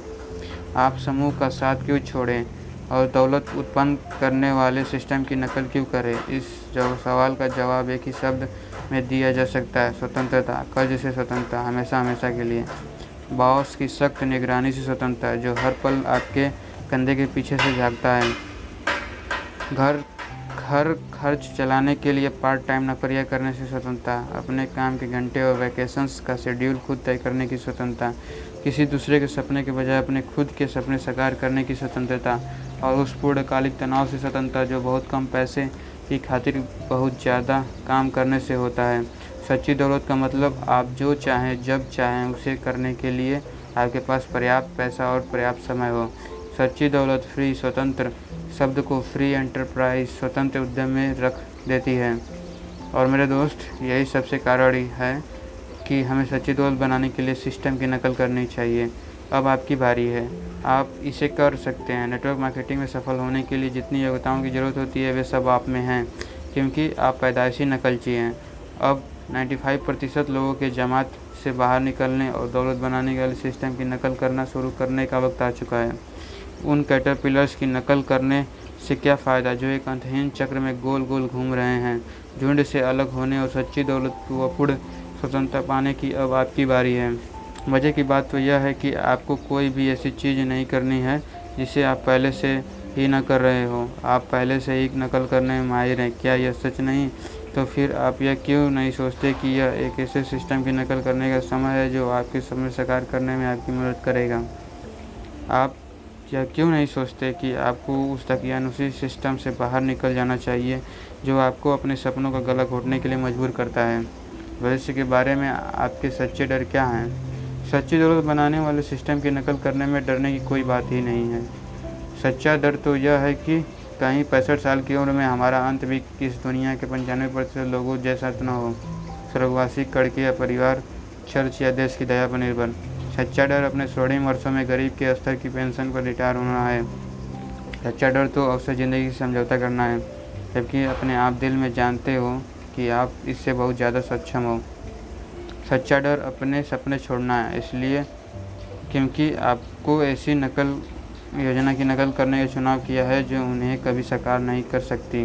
मेरे दोस्त, आपको नकारात्मक लोगों को अपने सपने चुराने की इजाज़त कभी नहीं देनी चाहिए। नकारात्मक लोग प्रोफेशनली कैटरपिलर्स जैसे होते हैं। वे इस बात पर जोर देंगे कि आप उनके सिस्टम की नकल करें, इस तनख्वाह से उस तनख्वाह तक गुजारा करें, भले इसका नतीजा यह हो कि आप अंतहीन चक्र में गोल गोल घूमते रहें। अवसर कभी खाली नहीं जाते। अब सच्ची दौलत बनाकर स्वतंत्र होने की बारी आपकी है, लेकिन इसके लिए आपको एक अलग योजना की नकल करनी होगी। हमेशा याद रखें, जब अवसर आपके सामने आए तो आपको उन्हें फ़ौरन लपकना होगा। आपको यह नहीं सोचना चाहिए कि जब आप पूरी तरह तैयार हो तभी अवसर सामने आएंगे। जैसा मैं हमेशा कहता हूँ, अवसर कभी खाली नहीं जाते, कोई दूसरा उनका पहले फ़ायदा उठा लेता है। इस अवसर को अपने पास से खाली न जाने दें। हीरे की अंगूठी को जकड़ने का यह आपका मौका है। आप यह काम कर सकते हैं। आप पहले से ही माहिर नकलची हैं। खुद को फ्रेंचाइजिंग के बाद की सबसे महान आर्थिक मुहिम से फ़ायदा उठाने का एक मौका तो दे। विश्वव्यापी नेटवर्किंग आज वही है जहां फ्रेंचाइजिंग 40 साल पहले थी। आज नेटवर्किंग बिजनेस का वार्षिक वॉल्यूम $110 बिलियन से भी ज़्यादा है। यह तय है कि अगले दशक में यह $1 ट्रिलियन तक पहुंच जाएगा। अब ज़्यादा इंतज़ार न करें, शामिल होने का इससे बेहतर समय कभी नहीं रहा। आज आप एक विश्वव्यापी मुहिम की शुरुआत का फ़ायदा उठा सकते हैं। 5% जमात में भी शामिल होने की यह आपकी बारी है, इसलिए इस अवसर का फ़ायदा उठा लें। किसी दूसरे के उठाने से पहले आप एक माहिर नकलची हैं। आप में सफल होने की सभी योग्यताएं हैं। इससे बेहतर समय कभी नहीं रहा। आप इसके हकदार हैं। यह आपकी बारी है। आप नकल करके दौलत की अपनी मंजिल तक पहुंच सकते हैं। धन्यवाद। Thank you. The end.